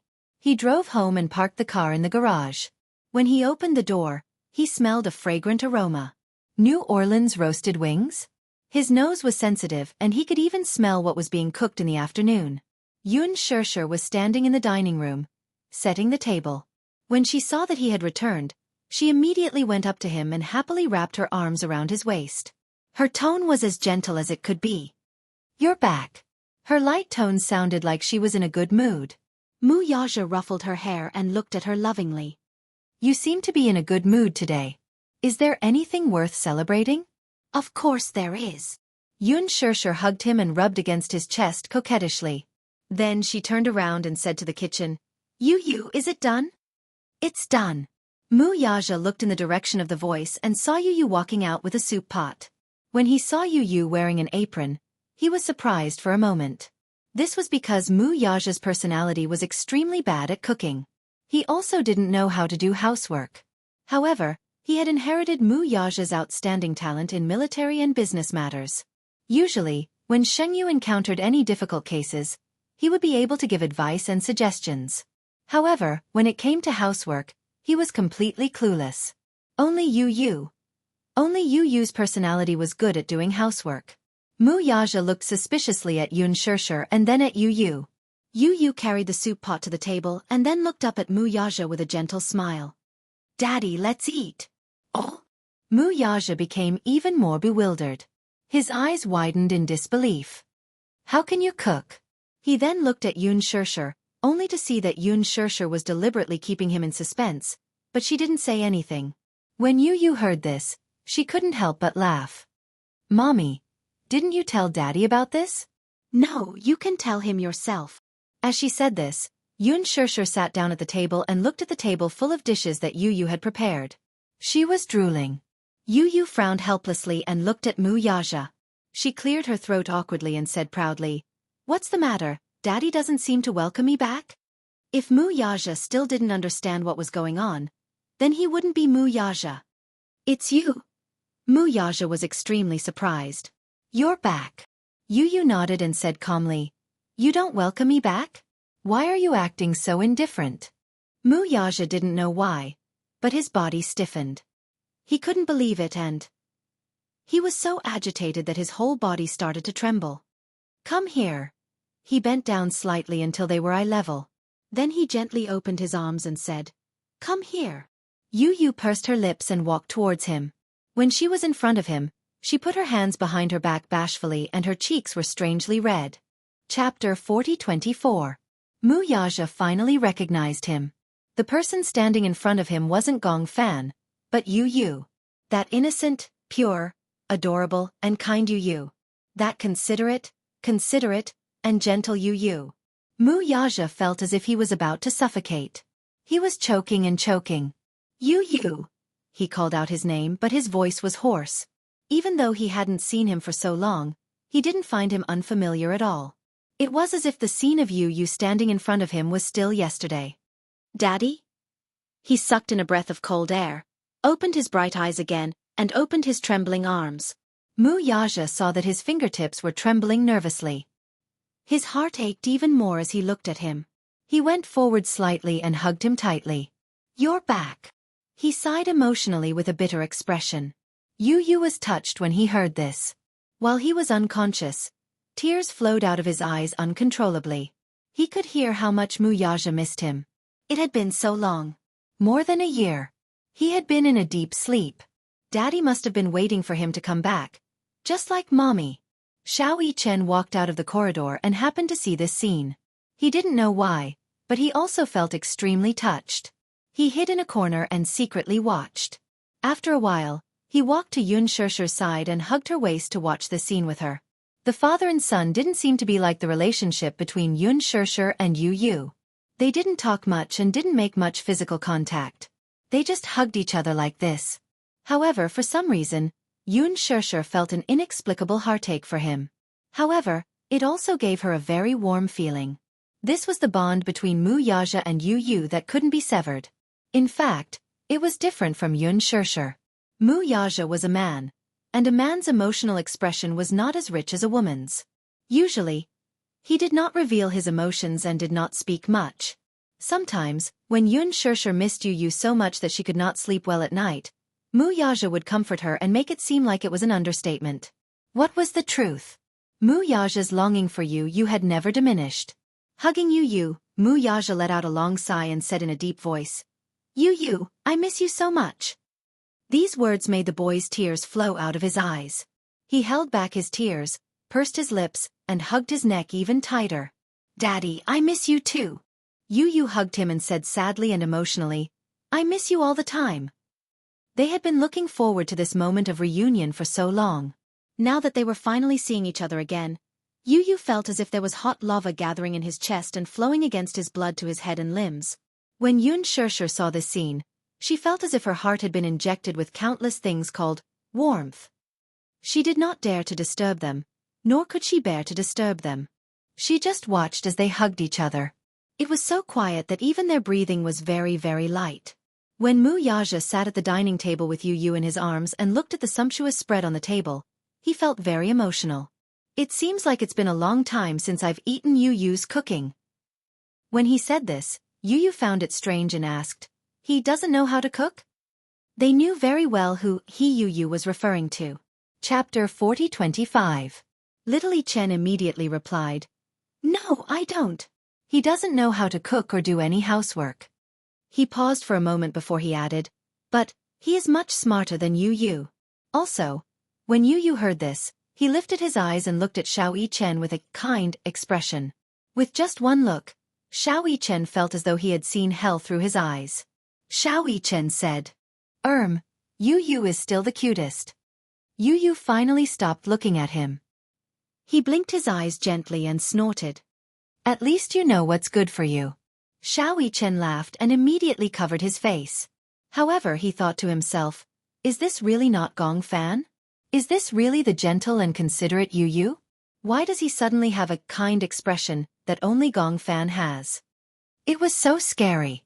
When Yun Shirshir saw this, she couldn't help feeling a little cold. "Your expression just now was so scary." Xiao Chen was so scared that he didn't even dare to eat his chicken wing. Xiao Chen hugged his rice bowl and lowered his head to eat his rice. Yaja was curious. You don't know what kind of personality he has? Yu didn't seem to understand. Mu Yaja didn't know how to explain it. It was hard for him to put it into words. Yun Shirshir immediately explained on behalf of Mu Yaja.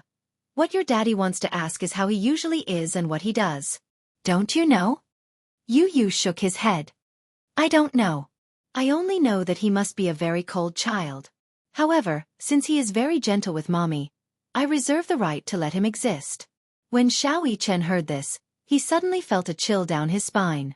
It turned out that Yu was the final boss. Gong Fan was so scary and terrifying. However, the only thing that determined his existence was Yu, who was smiling as innocently as a little white flower. He was the real demon king hiding behind Gong Fan. I haven't cooked in a long time. I don't know if my culinary skills are still as good as before. Yu asked Yun Shirshir, Mommy, does my cooking taste good? It's delicious. Don't you think it's delicious? Yu licked his lips and said worriedly, My sense of taste seems to have lost its sensitivity. Oh, yesterday. He ate too much bitter gourd, so his taste buds are a little off. Yu was rather disgusted when he heard that. Why would he want to eat bitter gourd? Because he played a game with me and lost.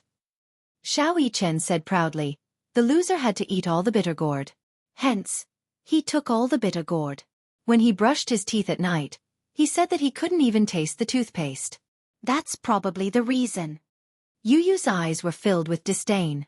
He didn't expect Gong Fan to have such a childish side. It was unimaginable. He had always thought that Gong Jie was the kind of child who was cold and serious and would never play with Xiao Chen. Mu Yaja commented, It's much better than before. Yun Shirshir said, It must be because you haven't tasted Yu's cooking for too long. Who has been cooking for so long? Yu suddenly asked. Yun Shirshir and Xiao Chen looked at each other and said awkwardly, The nanny. Yu was speechless. He had thought that mommy would cook for them herself. He didn't expect her to be so lazy. Chapter 40-26. After Yu's return, the family finally regained some vitality. The so-called vitality was hard to describe with words. At least, Yun Shirshir was no longer suffering from insomnia and could finally sleep soundly at night. At night, Yu was reading a book. He had the habit of reading, something that Gong Fan did not do. Xiao Chen snuck into the room. Seeing that he was holding a book and reading with great interest, he did not have the heart to disturb him. Instead, he moved a chair and sat beside him. He rested his chin on his hand and looked at him quietly. Yu saw him walk in from the corner of his eye. He thought that he was going to disturb his reading and pester him to play with him. However, he was a little surprised when he realized that he was just sitting there quietly and did not make any requests. He put down his book and looked at Xiao Chen. He was a little surprised and asked, What are you doing? Xiao Chen rested his chin on his hand lazily and looked at him. He said jealously, Do you know what I envy the most about you? Xiao Chen said honestly, No matter which personality it is, whether it's Gong Fan or you, your studies are top-notch. Why don't I have the talent for studying? Yu smiled when he heard this. No matter which personality it is, they are all smart. I envy you too. Oh.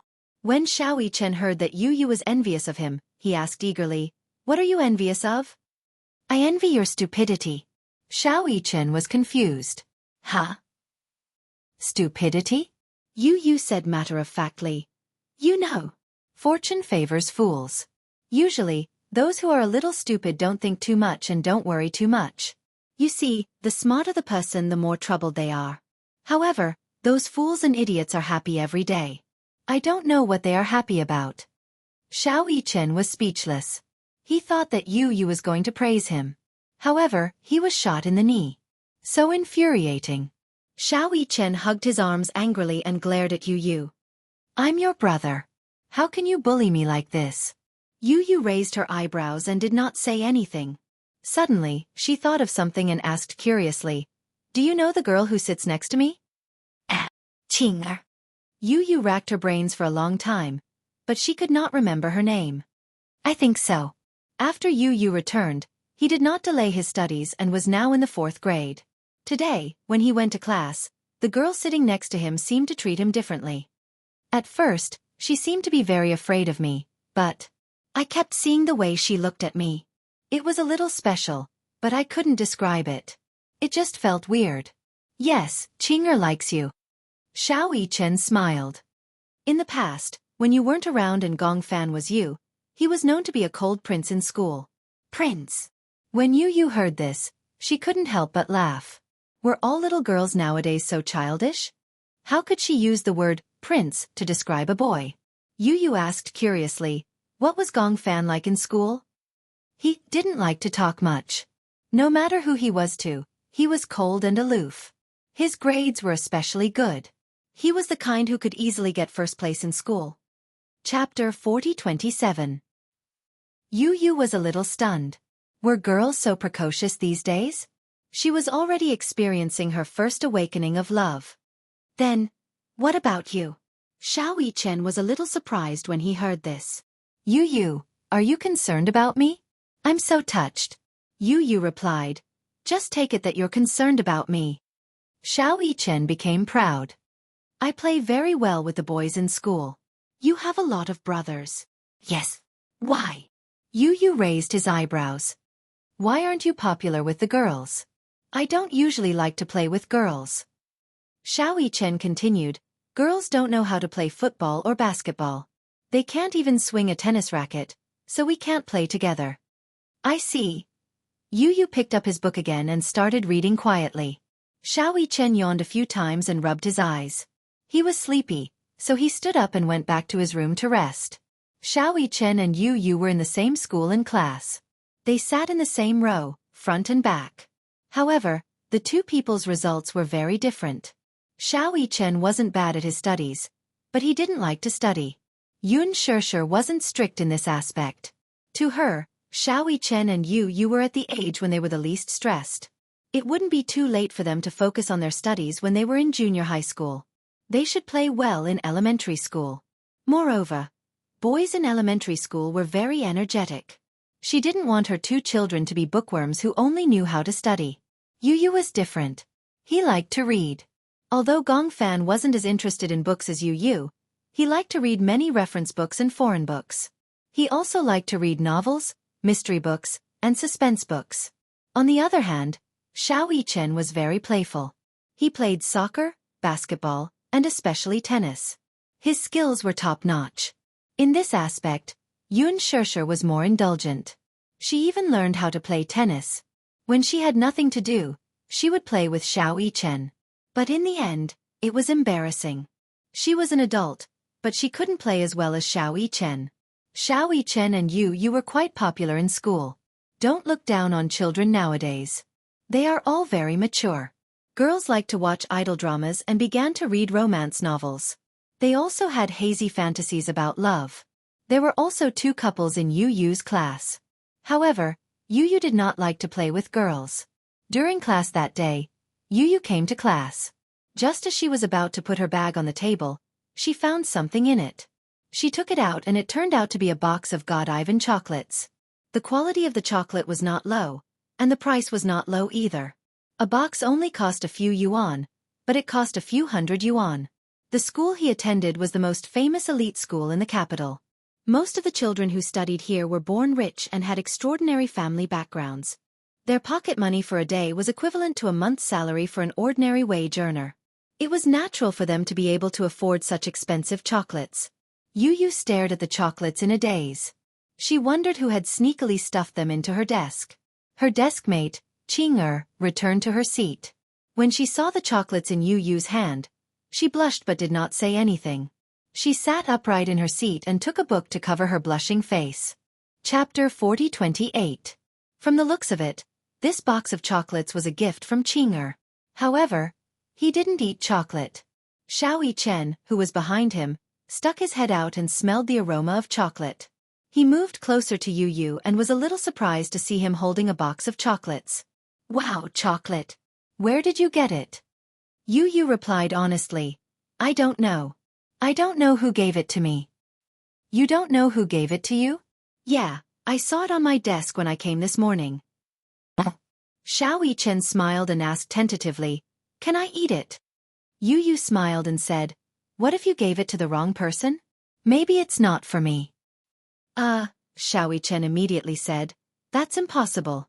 Since it's on your desk, it must be for you." With that said, he picked up a piece of chocolate and stuffed it into his mouth. The rich chocolate melted in his mouth and touched his snow-white teeth. Xiaoyi Chen exclaimed that it was delicious. His exclamation attracted the attention of the others. When they heard that there was something delicious, the other students in the class who had arrived early also gathered around. When they saw Yu holding a box of chocolates, they were pleasantly surprised. Some had only seen it but not eaten it. Some had eaten it often. They heard a child say with a red face, "This chocolate is delicious. My mom bought a box last time and I finished it all in one night." "Really? It's delicious. Yu, I want to eat it too. Can I eat it? I want to eat it too." Yu was very generous. He placed the box on the table and said with a smile, "If you want to eat it, go ahead." In no time at all, the box of chocolates was quickly emptied. At this moment, Qing'er's expression changed. She looked at the classmates with dissatisfaction and asked Yu, "Aren't you going to eat it?" She was still a little angry as she said, "If you all finish the chocolates, what will Yu eat?" Xiaoyi Chen didn't know what was going on. With his low EQ, he snorted and said, "You didn't give it to him. Why are you so agitated?" When Qing'er heard this, she felt even more embarrassed. She muttered, "How am I agitated? I saw that Yu didn't eat a single piece, so I felt wronged for him." The classmates looked at each other and smiled. "Yeah, Yu, aren't you going to eat?" Yu is too generous. He gave the chocolates to others but didn't get to eat any himself. The boy smiled faintly. "I don't like chocolate. It's fine as long as you think it's delicious." He didn't know how many people were mesmerized by his smile. Yu looked very good when he smiled. It was especially charming. He didn't smile as brightly as Xiaoyi Chen. He only curved his lips slightly, revealing his white teeth. His delicate eyebrows relaxed and his eyes curved like crescent moons. It was especially beautiful. Although he was young, he still had a gentle temperament. Even Qing'er couldn't help but stare blankly at his exquisite side profile. She didn't regain her senses for a long time. Yu, you're smiling again." Yu looks really good when he smiles. The group of children looked as if they had discovered a new world. They pointed at Yu and made a big fuss.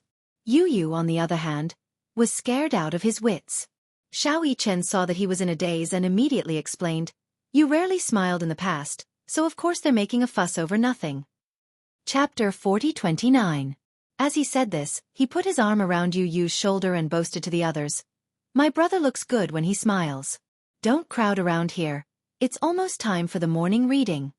As soon as he said this, a group of girls excitedly squeezed past Xiaoyi Chen and started talking to Yu.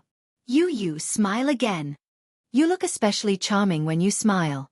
Smile again." Qing'er was a little uncomfortable. In fact, Yu had already guessed that she was the one who had given him this box of God-Ivan chocolates. She had saved up some pocket money and bought a gift box. She was the first to arrive in class and secretly stuffed the box of chocolates into her desk. In the end, Yu came and opened the box of chocolates. She secretly observed him but still did not see any change in his expression. She thought that he did not like it. In the end, the group of people crowded around her. Before long, all the chocolates were snatched away. She could not help but feel a little angry. This box of chocolates was a gift from her to Yu. Even if he did not like them, they would be eaten by irrelevant people if they were to rot in his hands. Qing'er was a little angry. Yu also observed her expression but did not say anything. During the morning reading, Qing'er was still angry when Yu suddenly passed her a neatly cut note. She was a little surprised and pleasantly surprised. She took the note and saw a line of delicate and beautiful handwriting. "Thank you for the chocolates." Qing'er looked up in surprise and saw Yu looking at her sideways. He raised his eyebrows and blinked. It meant that he knew that this box of chocolates was from her. Qing'er did not know why, but she felt wronged and replied to him, "The chocolates are for you, but you didn't eat a single piece. I'm so angry." There was even an angry emoticon at the end. After a while, another note was passed over. It said, "I don't like chocolates, but isn't it good to share good food with everyone?" There was also a warm emoticon at the end. Qing'er finally mustered her courage and replied, Can I talk to you? Yu Yu was a little surprised when she saw this. Had she not spoken to him even though they had been deskmates for so long? No wonder Qing'er felt a little jealous when she saw him smiling at the other students. It seemed that Gong Fan usually did not talk to her. In fact, that was indeed the case. Qing'er had once mustered up the courage to talk to Gong Fan, but in the end, she was blocked by Gong Fan's cold gaze. He was so scared that he almost cried. After a while, Yu Yu's note arrived. Sure. Happy face when Qing'er saw this, she smiled knowingly and carefully kept the note into the pencil case, as if she had found a treasure. This was the note that Yu Yu had sent to her. It was also the first note that she had sent to him. Moreover, she could finally talk to the boy she liked. In the future, they should also become good friends, right? Qing'er liked Yu Yu, and it was not a superficial kind of like. Instead, it was a form of worship and adoration. Yu Yu had good grades and was good-looking. The teachers doted on him a lot, and all the students in the class liked him. However, Gong Fan's personality was more cold. Other than Xiao Yichen, no matter who it was, he was cold and indifferent. However, the other children all felt that this kind of personality was very cool, especially when Gong Fan casually answered those questions that were enough to leave many students in a terrible state. Their admiration for him was even more evident in their words and expressions. Chapter 40-30. However, one day, Gong Fan was no longer as cold as before. After Yu Yu returned to school, he was no longer as cold as before. Gradually, some children mustered up the courage to talk to him. Although they were afraid that Yu Yu would reject them or treat them coldly, they pretended not to see or hear him. In the end, the gentle Yu Yu responded to them with a smile. This encouraged the children in the class and they all went up to talk to him. Only Qing'er did not dare to. In the past, she had mustered up the courage to speak to Gong Fan, but Gong Fan did not even look at her in the eye. Qing'er became a little disappointed. She thought that Gong Fan hated her. This time, Yu Yu replied to her with a note, which encouraged her. When class was over, she sat in her seat, hesitating. The children in the class had run to the corridor to play. The field was downstairs. Some children took the opportunity to play games on the field after class. There were only a few people left in the classroom. Yu Yu sat in his seat and was reading a mystery novel. Qing'er took a look and saw that the title of the book was in English. Although she had studied English for 3 years, she still found it difficult to understand. Yu Yu looked very charming when he was reading. He lowered his head. The morning light seemed to have plated a layer of silver on his face. He was engrossed in reading. His fair jade-like fingers pinched the pages of the book and flipped a page from time to time. Qing'er looked around and finally mustered up the courage to speak. Yu Yu, what book are you reading? Yu Yu was pulled back from his thoughts by her voice. He returned to his senses and said calmly, Murder on the Orient Express. Wow, this book title sounds so scary. It's a mystery novel. I've read the translation before, but this is the original book. I plan to read it again. After a pause, Yu Yu explained again, I like reading mystery novels. Mystery novels? Qing'er thought for a moment and immediately thought of it. Mystery novels, are they the same as Detective Conan? Yes. I've also watched Detective Conan before. It's very good. That means that we all like the same things. I like to reason too. Qing'er wanted to get closer to Yu Yu. Yu Yu could tell that Qing'er was trying to get closer to him, but he did not say anything. Instead, he turned around and continued to focus on his novel. Qing'er saw that he was so absorbed in reading the novel, and she didn't have the heart to disturb him. But seeing that there was no one in the classroom, if she missed this gathering, perhaps the next opportunity to talk to him, she didn't know when would be. She finally gathered her courage and asked, Can we be friends? Yu Yu frowned and smiled helplessly. Aren't we friends now? Because of this smile, Qing'er's heart skipped a beat and she lost her mind. She lowered her head shyly and said sheepishly, Are we considered friends? Yeah, I guess so. Yu Yu smiled again and said, All the classmates in this class are my friends, aren't they? Qing'er's face froze when she heard this. She looked at Yu Yu in a daze and felt a little disappointed. Her disappointment was so obvious that Yu Yu couldn't help but ask, What's wrong with you? Why do you look like that? Chapter 40-31. Qing'er's face froze when she heard this. She looked at Yu Yu in a daze and felt a little disappointed. Her disappointment was so obvious that Yu couldn't help but ask, "What's the matter with you? Why do you look like that?" "I'm talking about friends, not friends like this." Then what kind? "I hope that my friendship with Yu is special, that is..." She couldn't describe that feeling. Chinger's words were a little clumsy, but in reality, she hoped that she could become Yu's most special friend. She hoped that they could share each other's secrets and that their friendship would be better than that of the other children in class. His only good friend. His best friend. But Chinger couldn't bring herself to say it. But she blamed herself for being too greedy. She was already extremely lucky to be able to talk to Yu. Why did she have to ask for so much? In any case, she could talk to Yu now. "Then, from now on we're good friends, right?" Yu replied with an and lowered his head to continue reading his novel. Chinger didn't want to disturb Yu any further. She didn't want to annoy Yu, so she leaned on the table obediently. When Yu wasn't looking, she took out the piece of paper with Yu's handwriting and read it a few times. The more she read, the more she liked it. Yu's handwriting was so beautiful. He must have been practicing writing with a fountain pen since he was young. She had the habit of practicing writing when she was young, but she couldn't persevere. Even though she couldn't persevere, she still practiced for a long time. But now, her handwriting wasn't as beautiful as Yu's. After school, in the car, Xiao Chen saw Yu looking out of the window quietly. He nudged his elbow gently. "Have you finished your homework?" Yu glanced at him. Although it was just a glance, he knew what was on his mind. "Do you want to copy it?" Xiao Chen was instantly embarrassed. "What do you mean by copying? It's just a reference. What's there to learn from the answer?" Yu, don't be so cruel. Let me have a look.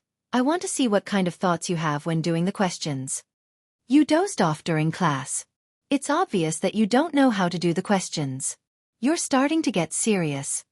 Yu paused and glanced at him with disdain. "But you're obviously using your serious energy in the wrong place." Xiao Chen pouted and started to play the tender card. "Big brother loves you. Brother dotes on you.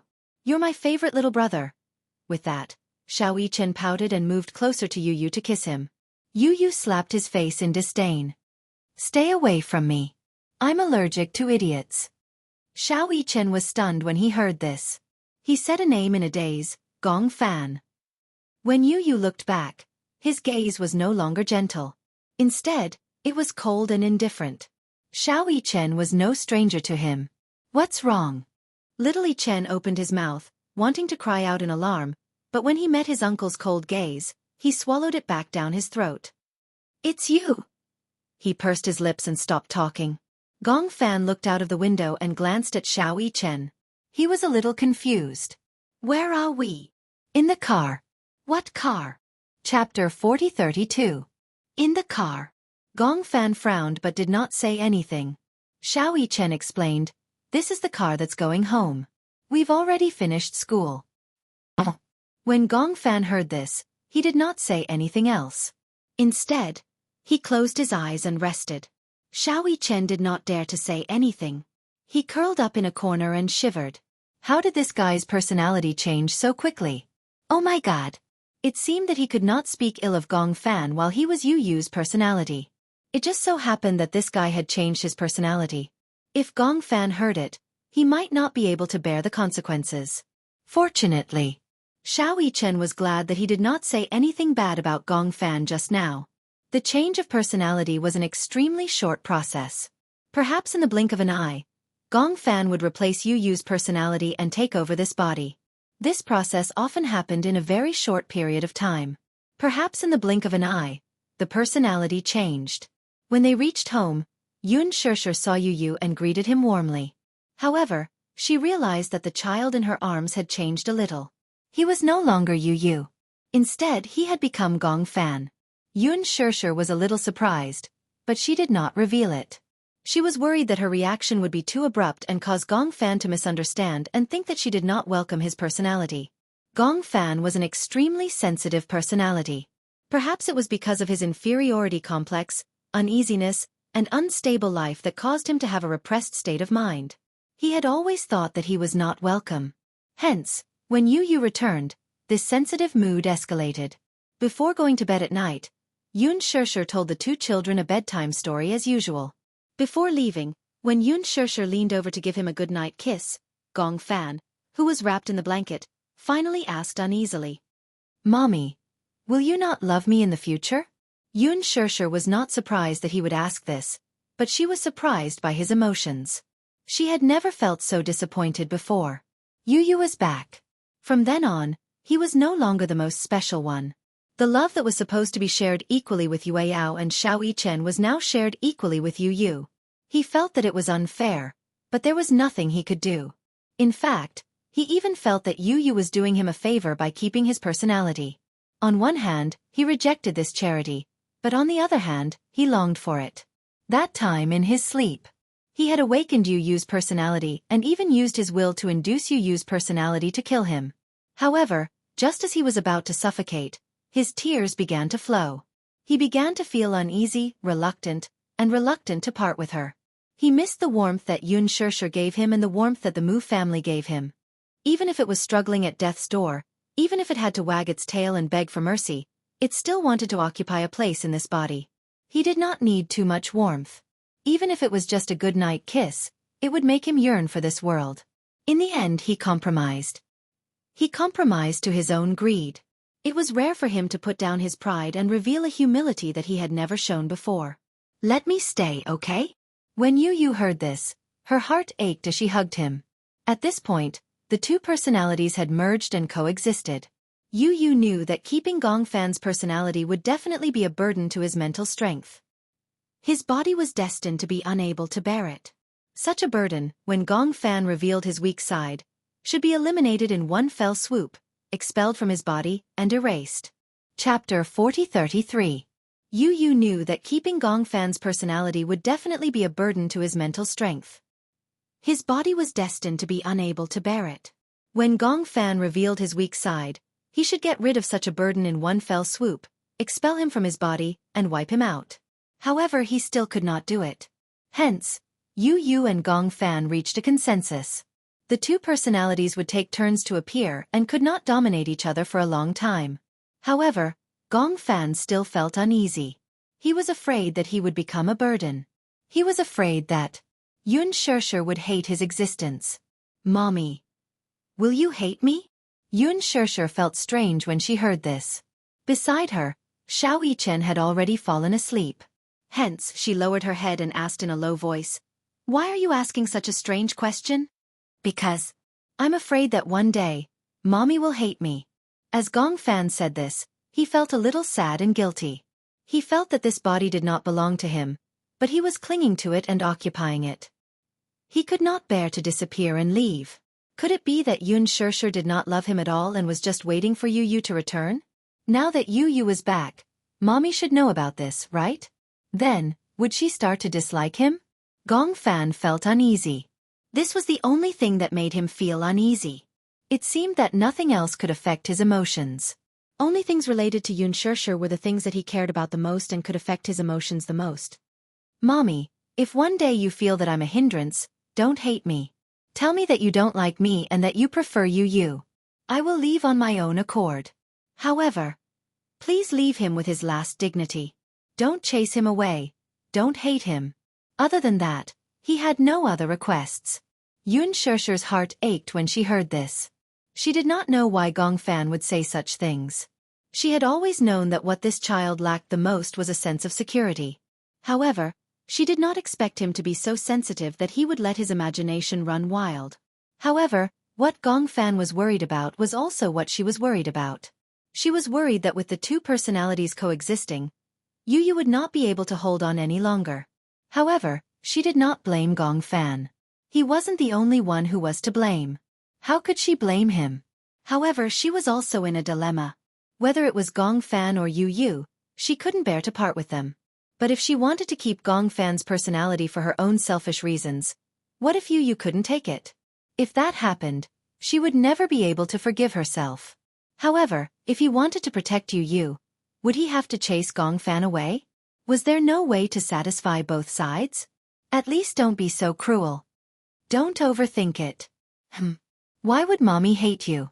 Gong Fan said uneasily, If there comes a day when I have no choice but to disappear, I will definitely disappear obediently.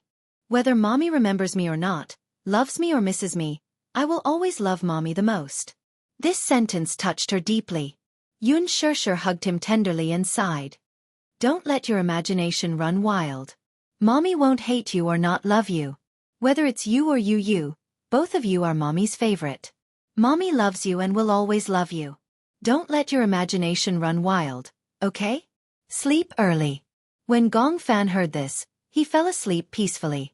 Chapter 40-34. When Gong Fan heard this, he felt at ease because of her words. He closed his eyes and fell asleep peacefully. The next morning, Xiao Yichen was the first to wake up. After brushing his teeth and washing his face, he realized that Gong Fan had not woken up yet.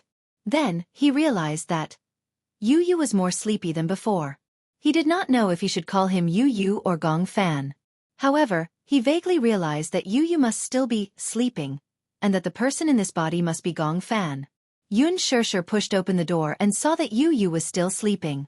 Hence, she instructed Xiao Yichen to wake him up. Xiao Yichen felt a little wronged. He pouted and said, Mommy, what if he is Gong Fan? Gong Fan has a terrible temper when he wakes up. He will throw a tantrum at me, but not at you. Why don't you wake him up? When Yoon Shirshir heard this, she did not know whether to laugh or cry. Indeed, Gong Fan was indeed a little autistic and not easy to get along with. He was special to her, but to others, he was extremely cold. Hence, Xiao Yichen was a little afraid. It was not that he was afraid, but when Gong Fan got angry, it was really quite scary. Yoon Shirshir walked to the bed and gently pushed Yu Yu. She said gently, Yu Yu, wake up, wake up. Hearing her gentle voice, Yu Yu's thick eyelashes fluttered slightly and he finally opened his dark eyes. His gaze was dazed for a moment. When he saw Yoon Shirshir's face, he snuggled into her arms and buried his face in her chest. Like a kitten acting coquettishly, he rubbed against her. Mommy, good morning. Yoon Shirshir gave him a morning kiss. When Xiao Yichen saw this, he was a little jealous. He paced around at the side and leaned forward to ask for a kiss. Mommy, I want a morning kiss too. Me too. Okay, I'll give you a morning kiss too. After Yoon Shirshir gave Xiao Yichen a kiss, the latter was finally satisfied. After breakfast, the driver sent the two children to school. When they arrived at the classroom, Gong Fan sat in his seat. Ching'er, who was beside him, immediately greeted him with a smile. Morning, Yu Yu. Gong Fan did not react at first. He did not even see that there was someone beside him. When he heard Ching'er greeting him, he pretended not to hear it. Ching'er felt a little different. However, she also noticed that the Yu Yu today was different from the one yesterday. Indifferent just like before. However, didn't Yu Yu already tell her yesterday that they were good friends? So, she could still talk to him. Was it because they were friends? Could it be because he wasn't feeling well? Thinking of this, Ching'er asked with concern, Are you feeling unwell? Why do you look so pale? Gong Fan still did not answer. For a moment, Ching'er felt a little uneasy. She didn't know why, but she felt that Yu Yu had become like before. She couldn't help but feel a little disappointed.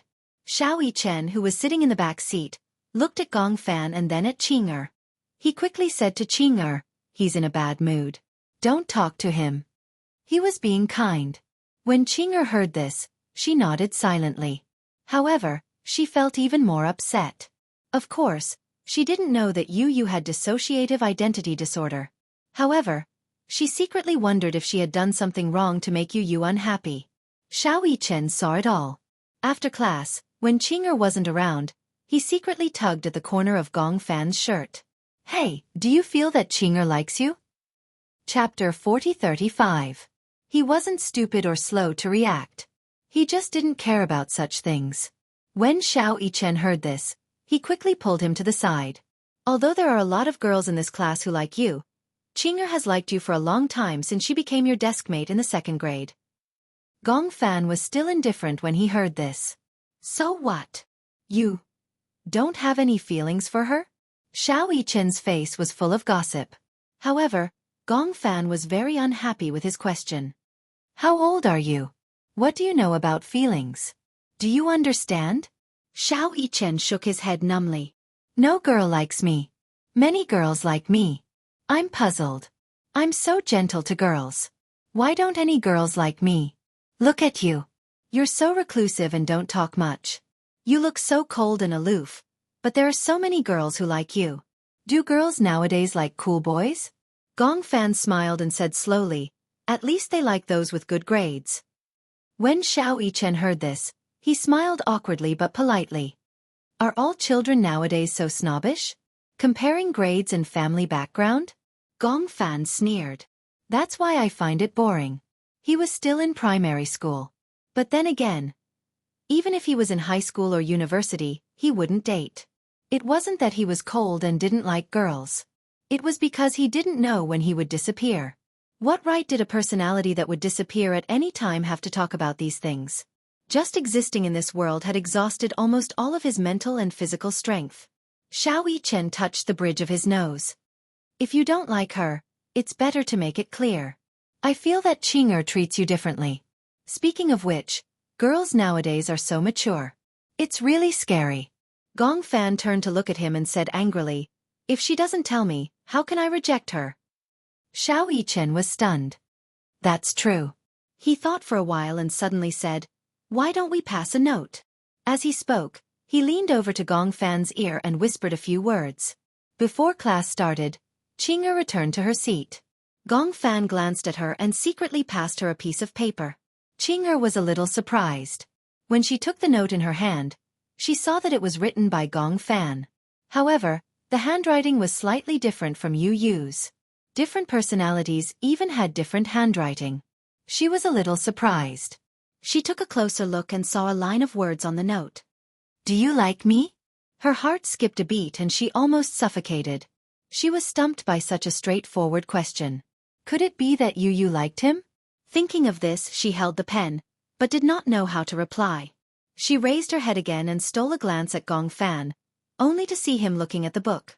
She did not know if he was reading seriously, but he seemed to be in a daze. Gong Fan's results were very good. Usually, even if he did not listen in class, as long as he was called by the teacher, no matter what the question was, he would be able to handle it with ease. In the past, when he was in class, he often slept. At first, the teacher was a little reluctant, so he called him to solve the problem. All the children were waiting to see him embarrass himself. However, they did not expect Gong Fan to walk to the blackboard and use the chalk to solve the question perfectly. Everyone was stunned. Chapter 4036. There were really geniuses who just glanced at the textbook when school started and didn't need to listen to the class anymore. In addition, the elementary school questions were relatively simple and not difficult. Therefore, even if Xiao Yichen didn't listen in class, the teacher didn't care. Qing'er secretly wrote a line of words and handed it over when the teacher wasn't paying attention. Gong Fan took it and saw Qing'er's reply. Why do you ask? She seemed to be trembling with fear and a little shy. Qing'er was a little restless. She didn't know the meaning of Gong Fan's note. Could it be that Gong Fan liked her too? She liked Gong Fan. This was a secret that almost all the girls in the class knew. Therefore, Qing'er was very isolated.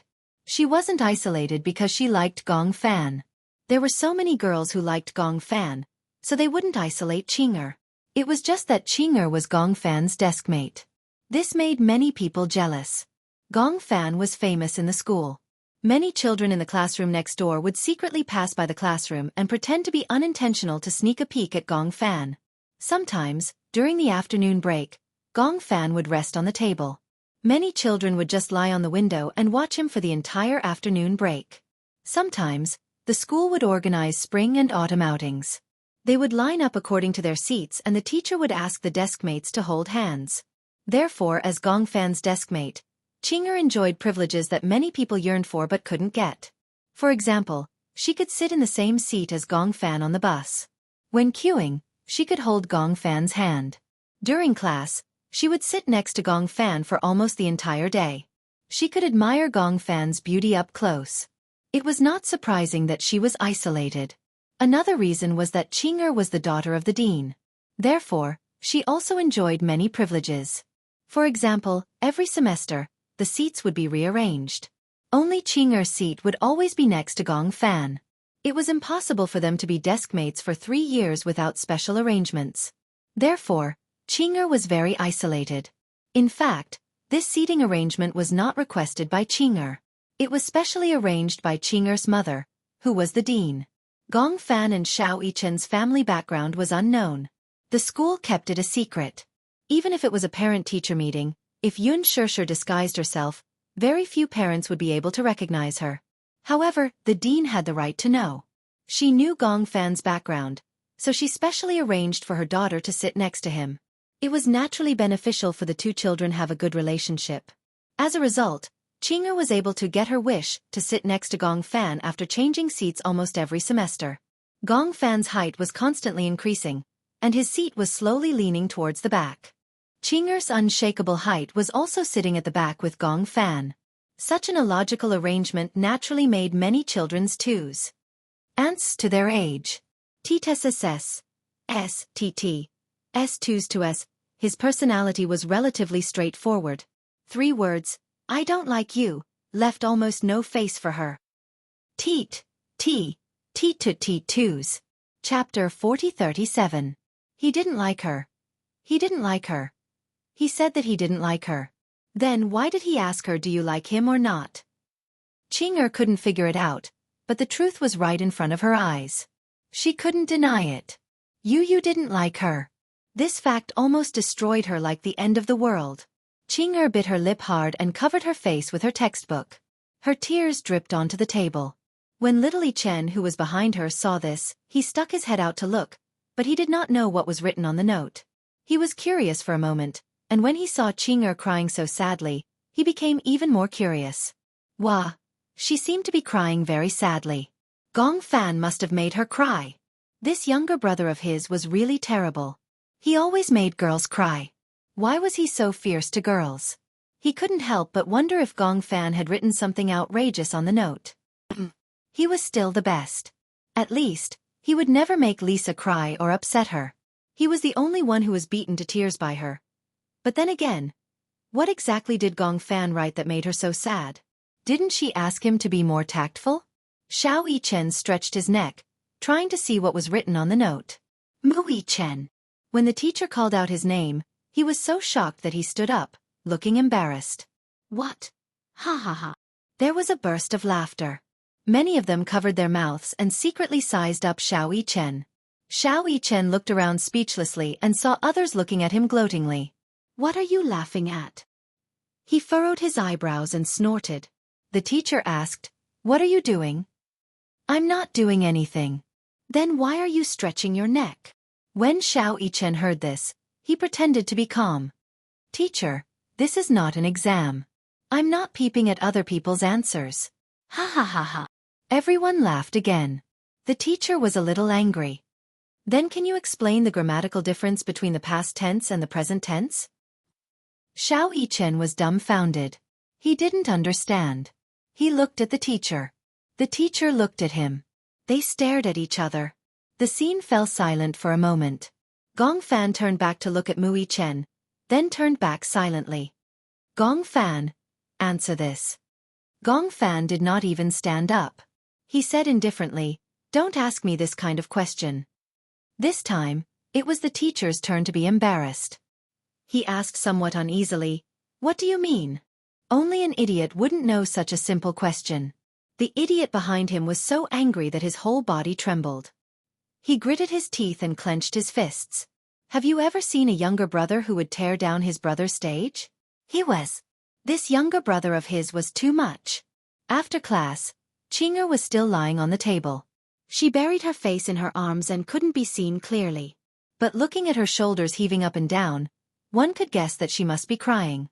She was crying very hard. However, Gong Fan pretended not to see it and did not even say a word of comfort. If it had been Yu, he would have stepped forward and comforted her like a gentleman. When Xiao Yichen saw this, he couldn't help but feel sorry for her.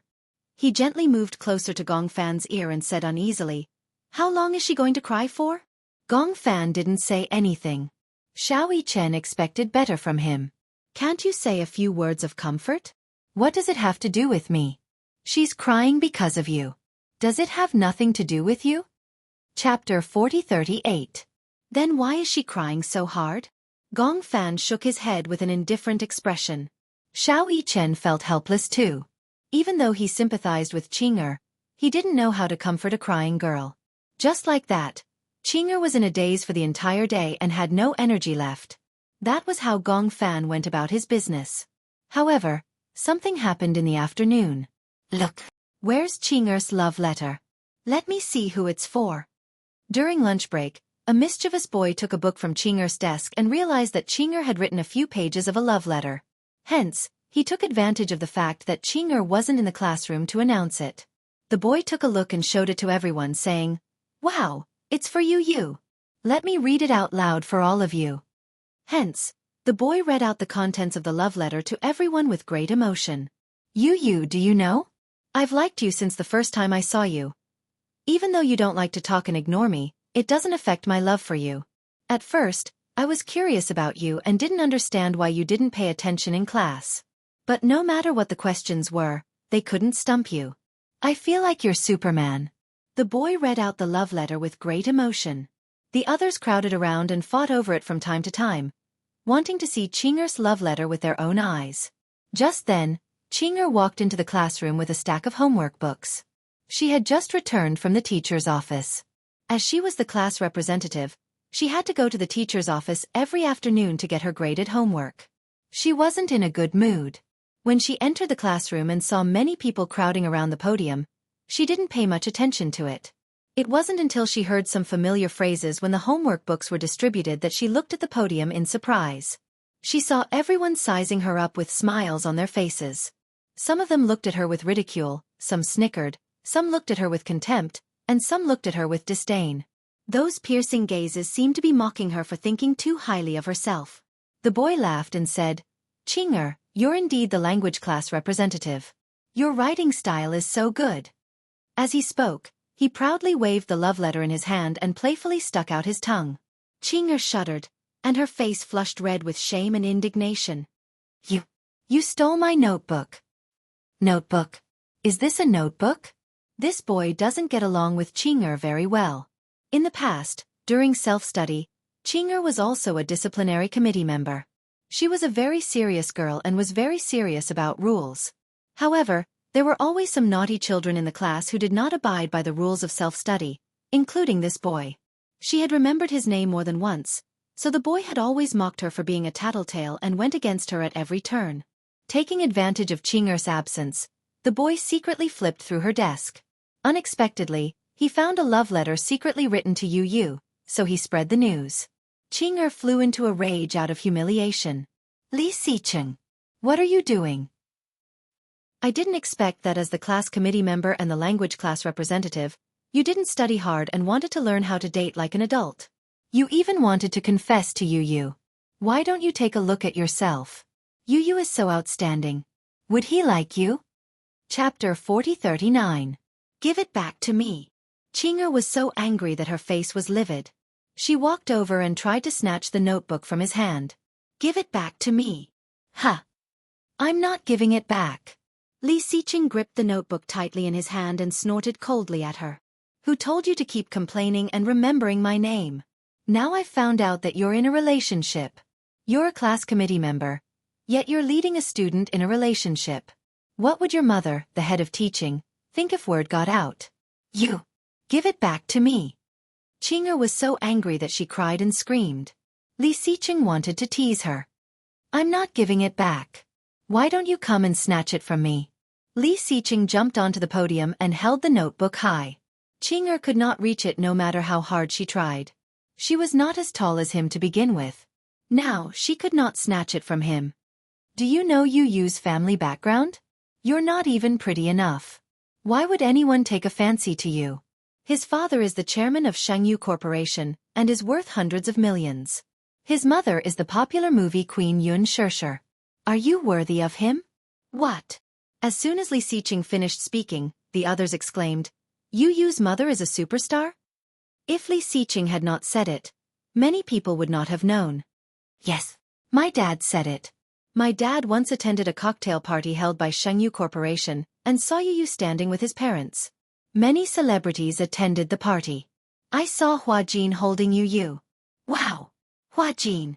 I love Huajin so much. Is what you said true? If you don't believe me, come back and ask Yu. Li Xiqing was quite proud. It seemed that he was the only one in the class who knew about Yu's family background. A smug expression appeared on his face. Qing'er was also a little stunned. She did not know about Yu's family background, so she was a little surprised when she heard it. Yu's mother was the superstar Yun Shishir. Why hadn't Yu mentioned this before? When Qing'er reacted, she immediately realized that now was not the time to think about this. She glared at Li Xiqing, suppressed her anger and said to him, "Come down quickly. It's dangerous to stand so high up. What if she fell? Also, this notebook contains my private information. You can't read it. Give the book back to me immediately. Otherwise, what will you do? Are you going to tell your dean's mother?" Li Xiqing snorted coldly. "What else can you do besides snitching? Also, you don't have to pretend to care about me. Why should I listen to you? Let me tell you, many people in the class don't like you as a class committee member. You're the only one who thinks too highly of yourself. You have no right to order me to do anything. At home, my parents have never ordered me to do anything. What right do you have to be so fierce to me?" Qing'er finally cried out of anger. She bit her lip hard and tears fell drop by drop, but she did not know what to do. She squatted on the floor sadly and covered her face as she cried bitterly. For a moment, everyone was stunned. They didn't expect that things would turn out like this. Seeing Qing'er crying, they didn't know what to do for a moment. Yu and Xiao Yichen had just entered the classroom when they saw this scene. Xiao Yichen saw Li Xiqing standing on the podium with a notebook in his hand. Qing'er was squatting by the side, crying sadly. He did not know what was going on. Chapter 40. Xiao Yichen frowned and asked, "What's going on?" It had to be said that Xiao Yichen and Yu had WeChat accounts in class. Their WeChat accounts were even higher than those of any of the teachers. As soon as Xiao Yichen spoke, Li Xiqing immediately replied obediently, Yichen, you came at the right time. Guess what I found?" Xiao Yichen glanced at him and said unhappily, "Get down from the podium."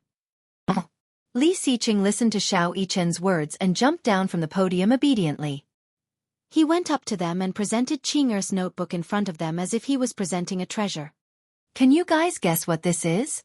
Gong Fan was not interested.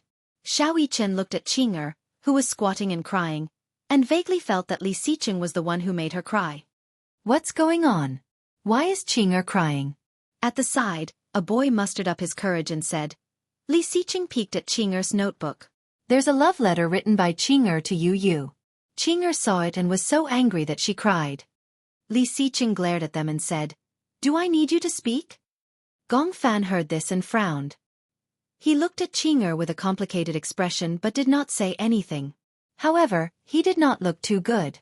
Li Xiqing saw that Gong Fan's expression was not good and guessed that he must be angry. However, he was confused. Why was he angry? Li Xiqing had to admit that he was very good at reading people's expressions. Therefore, he could tell that Gong Fan did not look good. He must be angry. However, he did not know why he was angry. However, he restrained himself a lot. Xiao Yichen said expressionlessly, "Stop fooling around. Return the notebook to Qing'er." Li Xiqing heard this and even though he was unwilling, he did not dare to go against Xiao Yichen's wishes. Although Xiao Yichen usually looked carefree, he had a lot of prestige among the boys. Between boys, even if they didn't advocate martial arts, fighting was inevitable. However, ever since Xiao Yichen had started school, he had never lost a battle. Even when he fought with his seniors, he was a heaven-defying existence who could take on 10 people at once. Boys had a mindset of worshipping the strong. Therefore, little Yichen's popularity and prestige among the boys were extremely high. Li Xiqing was even more shrewd. Although he was young, he knew that Xiao Yichen's family was much more powerful than his. Therefore, he knew that he could not afford to offend this child. At such a young age, he had learned to be snobbish from his father, who was a businessman. When Li Xiqing heard Xiao Yichen's words, he didn't continue to make things difficult for Qing'er. He reluctantly walked over and returned the notebook to Qing'er. However, Qing'er did not raise her head. Instead, she covered her face with her hands. She was so sad that she started to cry. After being fooled around by Li Xiqing, she had lost all her face. Children also valued face, especially girls. They were very thin-skinned. After Li Xiqing's nonsense, they could not raise their heads to face their classmates. Li Xiqing felt a little helpless. Qing'er ignored him, and Li Xiqing could not do anything about it. Hence, he turned to look at Xiao Yichen with an embarrassed expression. What should I do? She's ignoring me. What did you do? She's ignoring you. Xiao Yichen said coldly. Did you bully her? Li Xiqing did not speak. As a boy, how could you bully a girl? That's too embarrassing. Xiao Yichen especially disliked boys who bullied girls. Chapter 40-41. Li Xiqing couldn't help but feel a little guilty. He stammered. I didn't bully her. I just felt that it was a novelty, so you showed her the love letter. Xiao Yichen's gaze turned even colder. Li Xiqing didn't say anything else and lowered his head guiltily. Gong Fan suddenly opened his hand and said, Give it to me. Li Xiqing was stunned for a moment. At first, he didn't understand what he meant. It was only when he saw his open palm that he understood that Gong Fan was asking for the notebook. Hence, he obediently handed the notebook over to him. Gong Fan put the notebook back on the table and walked to Qing'er's side. He leaned over slightly and held her arm. Get up, he said quietly. His voice wasn't loud, but it was loud enough for her to hear clearly. However, Qing'er didn't want to get up and face him. Originally, writing a love letter was a more private matter. Now that it was publicized, it was extremely embarrassing. Now that the fact that she liked Yu was an open secret in class, she couldn't face her classmates anymore. Gong Fan saw that she was burying her head in the notebook. He frowned slightly and sighed. Liking someone isn't something to be embarrassed about. The moment he finished speaking, the people around him were stunned and a little surprised. Everyone knew that Gong Fan was speaking up for Qing'er when he said that. When Qing'er heard this, she was a little surprised. She finally lifted her head and looked at him pitifully with a pair of tear-stained eyes. She didn't know what to do. She didn't want this matter to trouble Yu because of her. She felt that it was all because of her that Yu was implicated. Otherwise, there wouldn't be such a problem. It's going to be lunch break soon. Don't squat here. It was rare for Gong Fan's voice to be gentler. Go back to your seat. Okay. Qing'er stood up obediently and allowed him to help her back to her seat. At the side, a few girls who were enjoying the show couldn't help but feel a little disappointed when they saw this. They had wanted to watch the show and enjoy Qing'er's embarrassment. Now that Yu had stepped forward to defend her, they didn't feel good about it. He felt that Qing'er had profited from her misfortune. She had received special care from Yu. Their eyes were red with envy and jealousy. Qing'er returned to her seat and continued to lie down, not daring to raise her head. Gong Fan raised his head and said expressionlessly, No one is allowed to mention this matter in the future. Everyone present, just pretend that this matter never happened. Do you understand? Got it. Yes. We will definitely keep it a secret. Everyone must keep this a secret for Qing'er. Everyone pretended to defend Qing'er and nodded their heads. Gong Fan returned to his seat and lay on the table for an afternoon nap. During the afternoon break, Xiao Yichen called Li Xiqing over. Before class started, Li Xiqing followed behind Xiao Yichen and came back dejectedly. He walked over to Qing'er's desk, lowered his head in guilt, and said without rhyme or reason, Qing'er, I'm sorry. Qing'er looked at him suspiciously. Just now, Yichen lectured me harshly. I feel that the incident at noon. He lowered his voice so that only he and Qing'er could hear him. I went overboard with the incident at noon. I apologize to you. Qing'er was a little surprised. What? Chapter 40-42. What happened at noon? I went too far. I apologize to you. Qing'er was surprised. What? Li Xiqing, who had always been proud and arrogant, was actually apologizing to her. It was unbelievable. Seeing that Qing'er was stunned, Li Xiqing was also embarrassed. He turned his face away awkwardly and said uneasily, I'm sorry. I shouldn't have joked about such things. I've thought about it seriously. Indeed, there's nothing wrong with liking someone. I made a mountain out of a molehill. Qing'er was completely taken aback. She originally thought that she had heard wrongly. She didn't expect Li Xiqing to apologize again in such a serious manner. This time, Qing'er felt a little embarrassed. She didn't know why, but whenever Xiao Yichen and Yu Yu said something, everyone in the class treated it like an imperial edict. They had said that the incident in the afternoon was not allowed to spread, so it really didn't spread. In fact, everyone who was present seemed to have tacitly agreed that the incident had never happened. Qing'er pursed her lips and muttered, "Actually, it's nothing. I was very angry at that time. Now that you've apologized, I'm not angry anymore." Li Xiqing's eyes lit up when he heard this. "Does this mean that you're willing to forgive me?" "Yes. As long as you don't joke about such things in the future and don't do such dangerous things. Everything will be fine." After a pause, she emphasized, "Oh yes, just pretend that you don't know that I like Yu Yu." Li Xiqing was surprised when he heard this. At the same time, he felt a little regretful. "Did you take you're not good enough for Yu Yu seriously?" "That's not what I meant. Actually, you don't have to think too much. There's nothing wrong with liking someone. Yes, but you can't use this as an excuse to make liking someone a problem." Qing'er sniffled and rubbed her red and swollen eyes. She put on a natural and graceful smile and said, "I admit that I like him. But I feel that my liking him will definitely become a problem for him. So, I've always kept it in my heart. I didn't expect everyone to know about it." Li Xiqing felt even more guilty when he heard this and lowered his head. Ever since the children in the class found out that Yu Yu's mother was Yun Shishir, they were in an uproar. There were often children who ran excitedly to his and Xiao Yichen's desks, rubbing their hands and begging, "Please, does your mommy know the FX youth group? I really like these 4 little brothers. Can you help me get their autographs? It doesn't matter if we don't have 4 people. I really like Hua Jin. I feel that he is very handsome. It would be great if my husband is Hua Jin in the future. I want to take a photo with Hua Jin. Can you help me beg your mommy?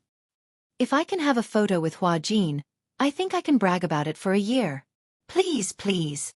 At night, before dinner, Xiao Yichen leaned against the bar counter thoughtfully and watched as Yun Shishir busied herself.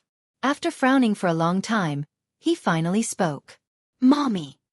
"Yes." Yun Shishir finally looked up and glanced at him. She raised her eyebrows and asked, "What's the matter? Is Uncle Hua Jin very popular now?" "Yes, very popular." "Why?" Chapter 40-43. Yun Shishir stared at the oven as she said, "Uncle Hua Jin's career is at its peak now." Although his popularity could not be compared to when Gu Xingze was at his peak, it was not far off. No wonder. So many of his classmates were asking him for autographs and photos. Uncle Hua Jin is really popular these days. Yun Shishir thought for a moment and said, "Maybe it has something to do with the drama that he's been filming recently.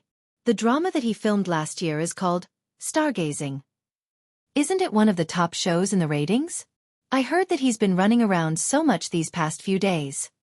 As she said this, Yun Shishir was suddenly curious. Xiao Yichen usually did not have the time or energy to care about Hua Jin. Why was he suddenly asking about Hua Jin? "Many of my classmates are asking me for autographs." Yun Shishir was a little surprised when she heard this.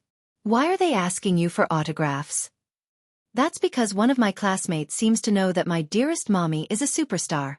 Perhaps it was an accident, but he spread the news to the rest of the class. Now, everyone knows that you're my mommy, and I know Uncle Hua Jin." Yun Shishir's lips twitched when she heard this. Was Hua Jin really that popular? He was so popular that he was a primary school student. There are a total of 40 students in the class. Now, almost half of them are asking me for autographs. Should I give them to them? Yun Shishir thought for a moment and pursed her lips. If it's just an autograph, then it's not a big problem. She felt that being a celebrity was just an ordinary profession. Perhaps it was because of the popularity of the audience that made it so special. Hua Jin was indeed very popular. Almost everyone in the industry concluded that Hua Jin's role as an idol had already been set. Everyone agreed that he probably could only play roles in ancient costumes and could not act in modern idol dramas.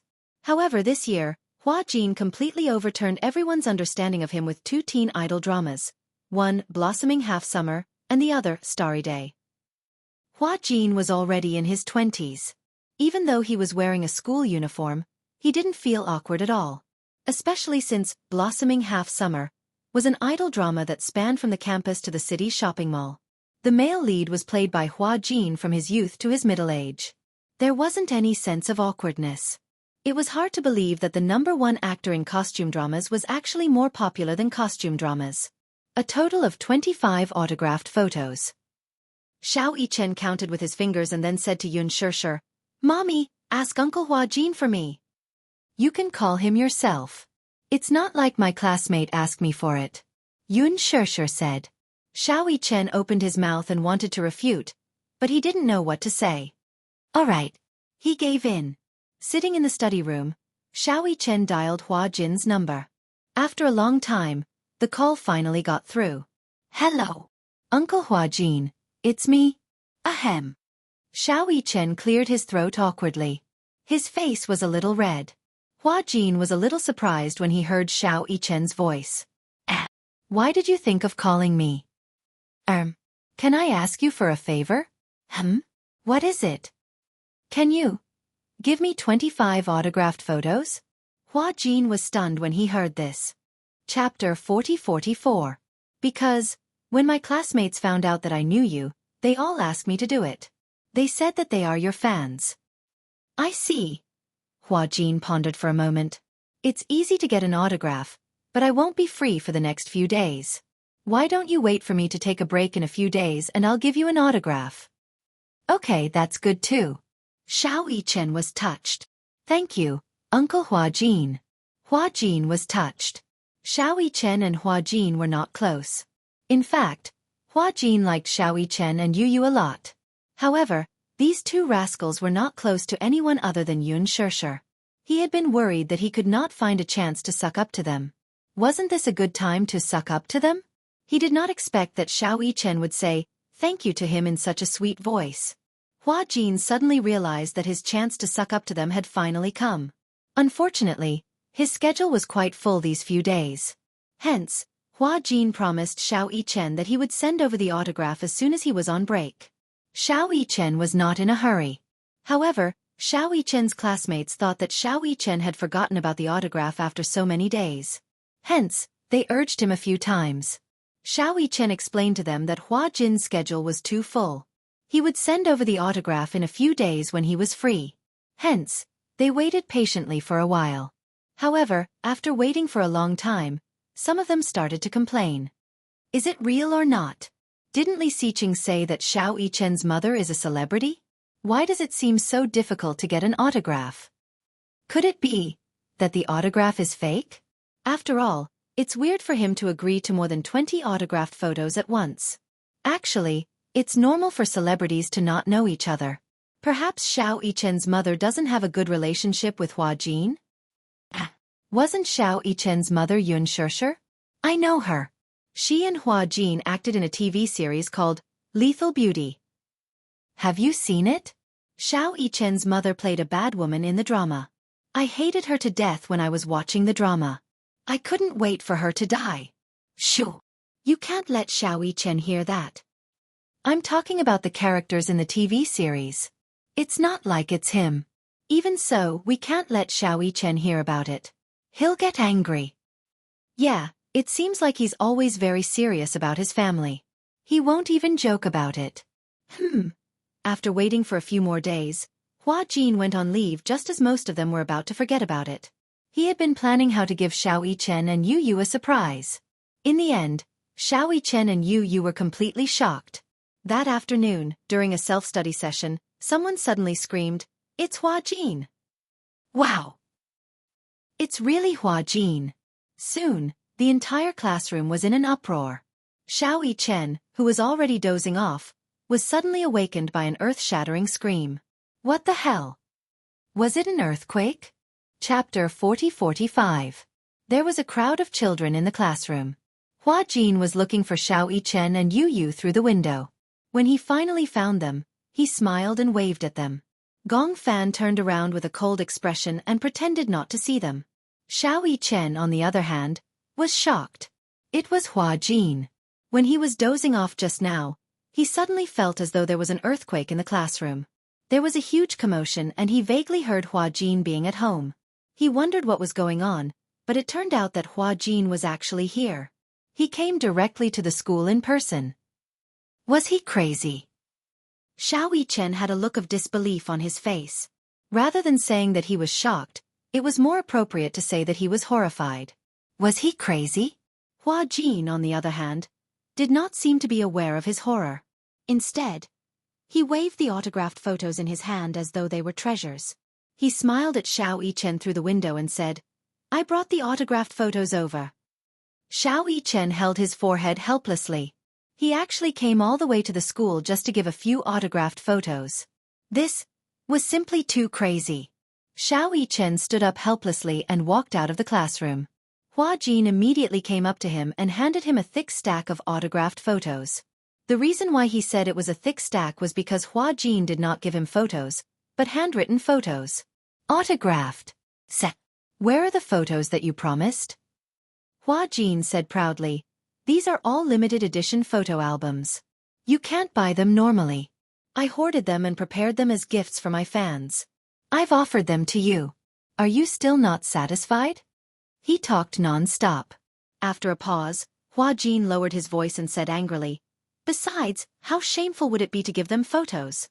Wouldn't they secretly say that you're petty?" Xiao Yichen rolled his eyes. "It's already troublesome to help them. Why do they have to ask for this and that? Isn't it fine if it's just a signed photo?"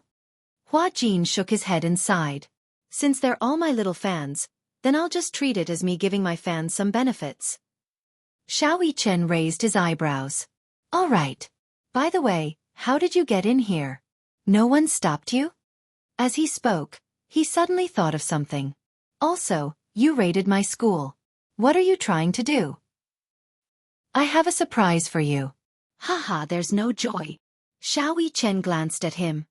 "Our school is heavily guarded and outsiders are not allowed to enter. How did you get in?" When Hua Jin heard this, he was a little surprised. "Is that so?" "Actually, I didn't want to come in. I wanted to call you at the school gate and ask my assistant to bring it in. In the end, when I reached the entrance, the security guard recognized me. Then, the principal who was on duty at the school gate welcomed me in." As he spoke, Hua Jin pointed behind him. Xiao Yichen looked in the direction he was pointing at. He saw the purchasing teacher, a few deans from the education department, the vice principal, and the security guard standing behind Hua Jin excitedly. They were all smiling politely. Where was the moral integrity that was promised? Was the disciplinary teacher who was staring at Hua Jin with a smitten smile really the strict teacher who always preached that nothing can be accomplished without rules? Little Yichen swallowed his saliva. When Hua Jin saw that Little Yichen was staring at a teacher, he immediately said, "This teacher seems to be a fan of mine too. Unfortunately, I only brought so many autographed photo albums with me. I couldn't give her a set, so she asked me for a group photo." Chapter 40-46. Xiao Yichen looked as if she had seen a ghost. "She's your fan?" It was hard to imagine. The strict discipline teacher in her impression was actually Hua Jin's fan. Recently, Hua Jin's dramas had become very popular. Therefore, many people had become Hua Jin's fans. "Hua Jin, are you here to pick up Xiao Yichen from school?" the discipline teacher asked cautiously. Hua Jin nodded. "Yes, school should be over soon.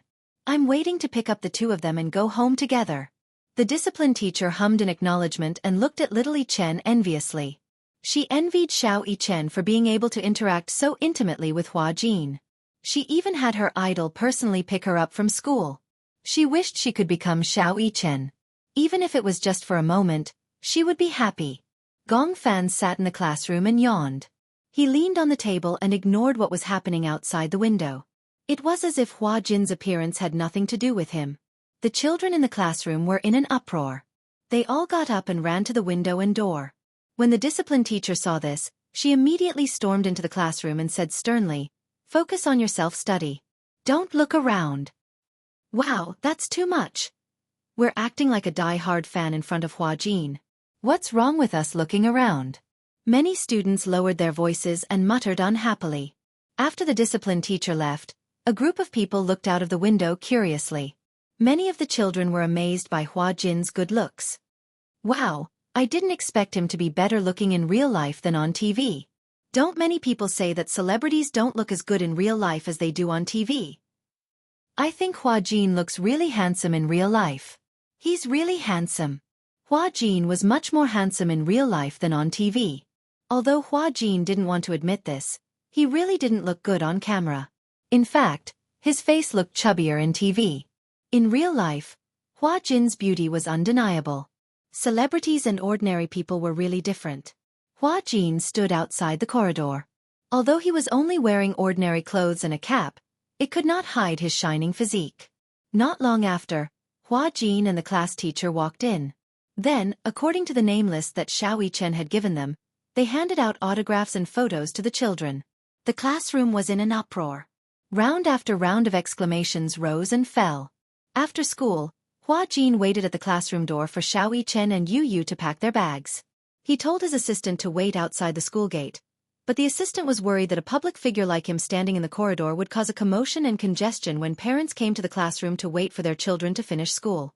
Hua Jin, on the other hand, felt that with such a large group of people surrounding him, it would only attract more attention. So, Hua Jin sent his bodyguard and assistant away and waited outside the door alone. Not long after, the parents who came to pick their children up from school also arrived. Just as the assistant was worried, Hua Jin was indeed dressed casually, but it couldn't hide his shining aura at all. However, many people were only suspicious and didn't take it to heart. Still, some people recognized him. Is that Li Ziyu? That's impossible. Why would Li Ziyu come here? Chapter 40-47. That's true. He's a superstar. Why would he come to a primary school? Everyone heard this. That's true. Hence, they didn't take it to heart. Hua Jin stood quietly among the group of parents until Xiao Chen and Yu walked out of the classroom with Hua Jin. The other children walked out and told their parents in surprise that the person who had been waiting at the classroom entrance was Hua Jin. All the parents were shocked. So it really was Hua Jin. However, a few teachers immediately rushed over and instructed the parents not to spread the news of Hua Jin entering and exiting the school. Otherwise, if the media were to find out about it, they would definitely fabricate reports about it and spread rumors about it. The three of them arrived at the school gate one after another. However, they suddenly saw a raptor parked at the school gate. It was such a big car that it was almost the most eye-catching car at the school gate. Hua Jin glanced over and saw Gong Jie leaning against the raptor. He was so shocked that his eyes widened. Gong Jie. D***it. Why was he here? Xiao Chen was surprised to see Gong Jie. However, he immediately remembered and said, "Oh, I remember now. Uncle said that he would pick us up from school today." Hua Jin frowned and asked, Didn't the chauffeur pick you up? Something happened at the chauffeur's house today. I heard that his wife had an accident and was hospitalized. He had to take care of her at the hospital. Because it happened so suddenly, he asked Uncle to pick us up." When Hua Jin heard this, he broke out in a cold sweat and immediately said, "Let's pretend that we didn't see him. Let's go." Xiao Chen's lips twitched when he heard this. He was a little embarrassed and said, "Is that really okay?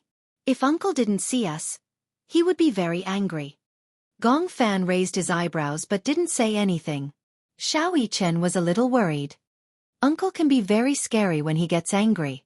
Hua Jin was speechless. He pondered for a moment and then said quietly, "How about this? I'll leave first. You can follow him home, okay?" Xiao Chen was about to nod when he stared blankly behind him with a horrified expression. Hua Jin saw his horrified expression and didn't react at first. He turned around abruptly and almost bumped into Gong Jie's chest. Hua Jin was speechless. He slowly raised his head and saw Gong Jie looking at him condescendingly with a cold smile on his face. Hua Jin was not short. At 1.8 meters, he was considered very tall, but Gong Jie was 8 to 9 centimeters taller than him. Don't underestimate this height. It was enough for Hua Jin to look up to him. Damn it, did he have to be so tall? When Hua Jin saw him, he greeted him awkwardly. "You. What a coincidence. Haha." He laughed awkwardly and rubbed his hands. He was obviously very guilty. His lips curled into a lukewarm smile as he retorted, "Who's the one who wants to leave quietly? Why? Did you see a ghost?" Hua Jin shook his head in horror. No. No. The corners of Gong Jie's lips curled upward, and the fear in Hua Jin's eyes intensified. Why did he have to stare at him with such a terrifying expression? Well, I have something to do. I'll leave first. Hua Jin shrunk his neck and was about to escape when Gong Jie raised his hand and grabbed him by the back of his collar. Chapter 40-48. Gong Jie sat in the driver's seat and adjusted the rearview mirror. Hua Jin's pale face was reflected in the mirror. He didn't know why, but he felt as though he had been scared silly and was dumbstruck. Looking at his soulless and empty eyes, Gong Jie suddenly felt like laughing, but he held it back and snorted nonchalantly. Hua Jin shivered again. Gong Jie gave him a meaningful glance and put on his seatbelt as though nothing had happened. Gong Fan sat in the front passenger seat. When he got into the car, he crossed his arms and looked calm. Hua Jin felt as though he was in an ice house filled with despair. Who's going to save him? Hua Jin gulped and asked carefully, "Where are we going?" Gong Jie asked him back expressionlessly, "Where do you want to go?" Hua Jin said weakly. "Actually, I have something to do tonight." "Walking around? Why are you so afraid of me?" "I'm not going to eat you up." Hua Jin frowned, but he sighed in his heart. How infuriating. He also felt that it was very strange. He didn't know why, but Gong Jie had left a very deep and terrifying impression on him. He felt that he was a super dangerous person. However, Hua Jin also knew that no matter how much Gong Jie disliked him, he wouldn't do anything to him. He wouldn't kill him or eat him up, but his fear of Gong Jie was instinctive. Instinctive fear. Gong Jie said coldly, "I'm not going to eat you up. You don't have to be so afraid of me." He sized up Hua Jin through the rearview mirror, and Hua Jin could also size up Gong Jie through the rearview mirror.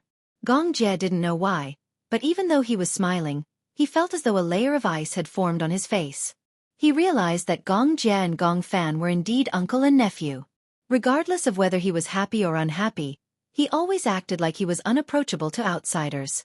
But, even when he was angry, he still looked gentle in front of Yun Shirshir. He couldn't be more envious. In this world, perhaps only Yun Shirshir could enjoy such a privilege. Originally, the atmosphere between Hua Jin and Xiao Yichen was very harmonious. However, ever since they got into Gong Jie's car, both of them were as quiet as chickens. Although Xiao Yichen and the Gong Jie seemed to be getting along well, in reality, Xiao Yichen was also relatively quiet in front of the Gong Jie. He did not dare to speak carelessly, because Gong Jie would scold him. Gong Jie's mouth was also very vicious.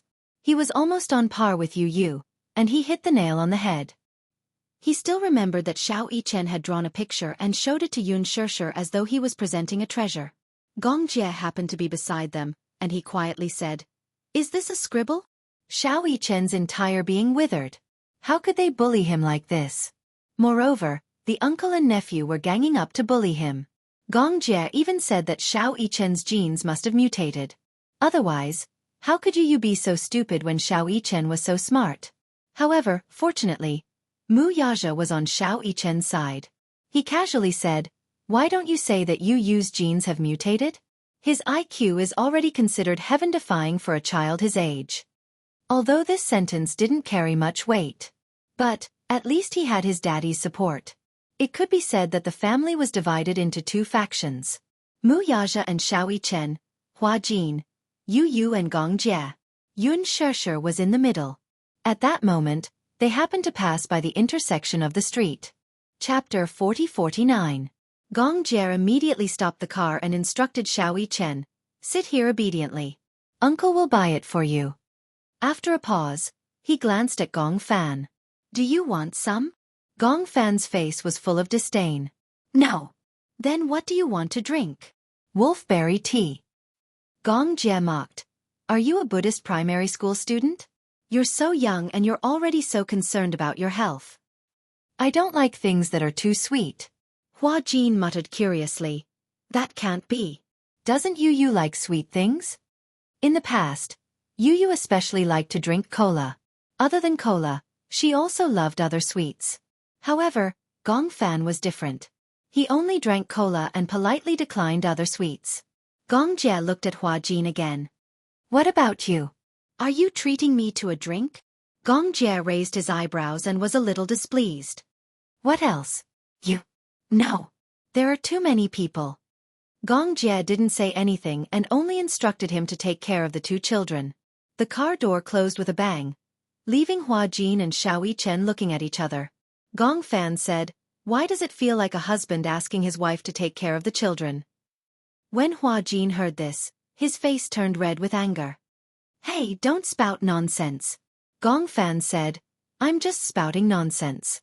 Why are you so agitated?" Hua Jin was speechless. When Xiao Yichen heard this, he held back his laughter the entire time.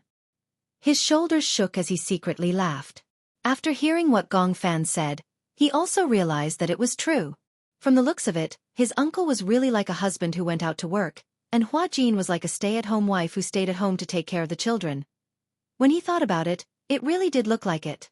Xiao Yichen covered his mouth and snickered. Hua Jin complained, "What are you laughing at?" Now that he says it like that, it's quite vivid. Little Yichen put on a serious face. "Seriously speaking, have you considered my uncle's offer? He's so handsome and rich. If you follow him, you can be at ease and be the Gong madam." Hua Jin looked at him with disdain. "Are you trying to sell me out?" "I'm betraying my uncle. Speak of the devil." When Gong Jie returned with the milk tea and opened the car door, Xiao Yichen was stunned. "Uncle, you... How are you so fast?" This was the entrance of the bustling city, a street full of delicacies. Usually at this time, there would be a long queue in front of the milk tea shop. It had only been a few minutes, and he had already bought it back. Gong Jie frowned. "Is that so?" "I said I was in a hurry," and the group moved aside. Xiao Yichen couldn't help but feel suspicious. "Did you threaten them?" "No," Gong Fan said coldly. Even if he didn't threaten them, just a glance was enough to scare them out of their wits. Gong Jie passed the goji berry tea to Yu Yu and the pudding milk tea to Xiao Yichen. When Hua Jin took the remaining cup, he was surprised to find that it was his favorite matcha flavor. He didn't tell Gong Jie that he liked the matcha flavor. Instead, he said it was up to him. Gong Jie also bought it casually. "What's wrong? You don't like this flavor?" Hua Jin was stunned and immediately replied, "No, I like this flavor." "Did you buy it casually?"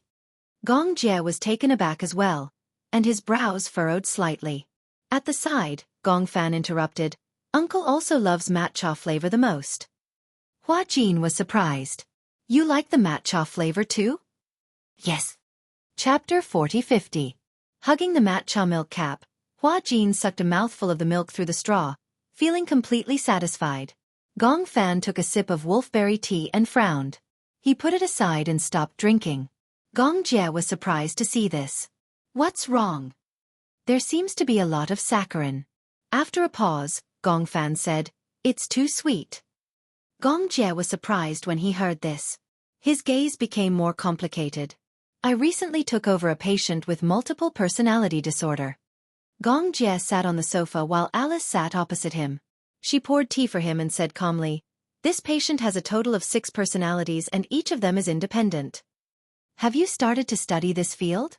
If it weren't for your dear nephew, I wouldn't have taken over this patient." Alice sat down and let out a heavy sigh.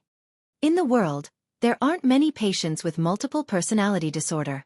The proportion of people with dual personality disorder is also very small. However, most of the more complicated conditions are handled by authoritative research institutions. In short, they are test subjects. These patients have been tortured by multiple personality disorder for a long time and have been controlled. Generally, the root cause of multiple personality disorder is because of self-identity disorder. They lose their sense of self-unity and split into 2 or more different personalities. When one personality appears, the other personalities will automatically withdraw. Generally speaking, the main personality has the advantage. As far as I know, the one with the most classifications in the world is Billy Milliken. Billy? Yes, his story was even filmed into a movie. Back then, he committed the crime of rape in Ohio State University. However, he was diagnosed with a rare case of multiple personality disorder because he was acquitted. Gong Jie nodded. "I've heard of this person." This person was the only felon in the history of Country M who was exempted from punishment because of multiple personality disorder. After he committed the crime and was arrested, he didn't know what kind of crime he had committed. He underwent a psychological evaluation and was diagnosed with schizophrenia. Alice took a sip of tea and continued. After he was exempted from punishment, he began to undergo a long period of treatment. 2 doctors discovered that he had a total of 24 personalities. However, through treatment, the doctor found that these personality splits are inseparable from his childhood. What do you mean? Billy's mother, Dorothy, grew up on a farm in Ohio. When she grew up, she lived with her husband, Dick. After they divorced, Dorothy moved to Miami and became a singer. There, she lived with a married comedian named Morrison. Dorothy and Morrison had 3 children. Their second son, William, was Billy. After that, a few years later, Morrison died of suicide. Previously, because of gambling debts and alcoholism, he had also committed suicide. After that, Dorothy left Miami with the child and returned to Ohio. Dorothy met Carmo. This man, Carmo, is the key to Billy's schizophrenia.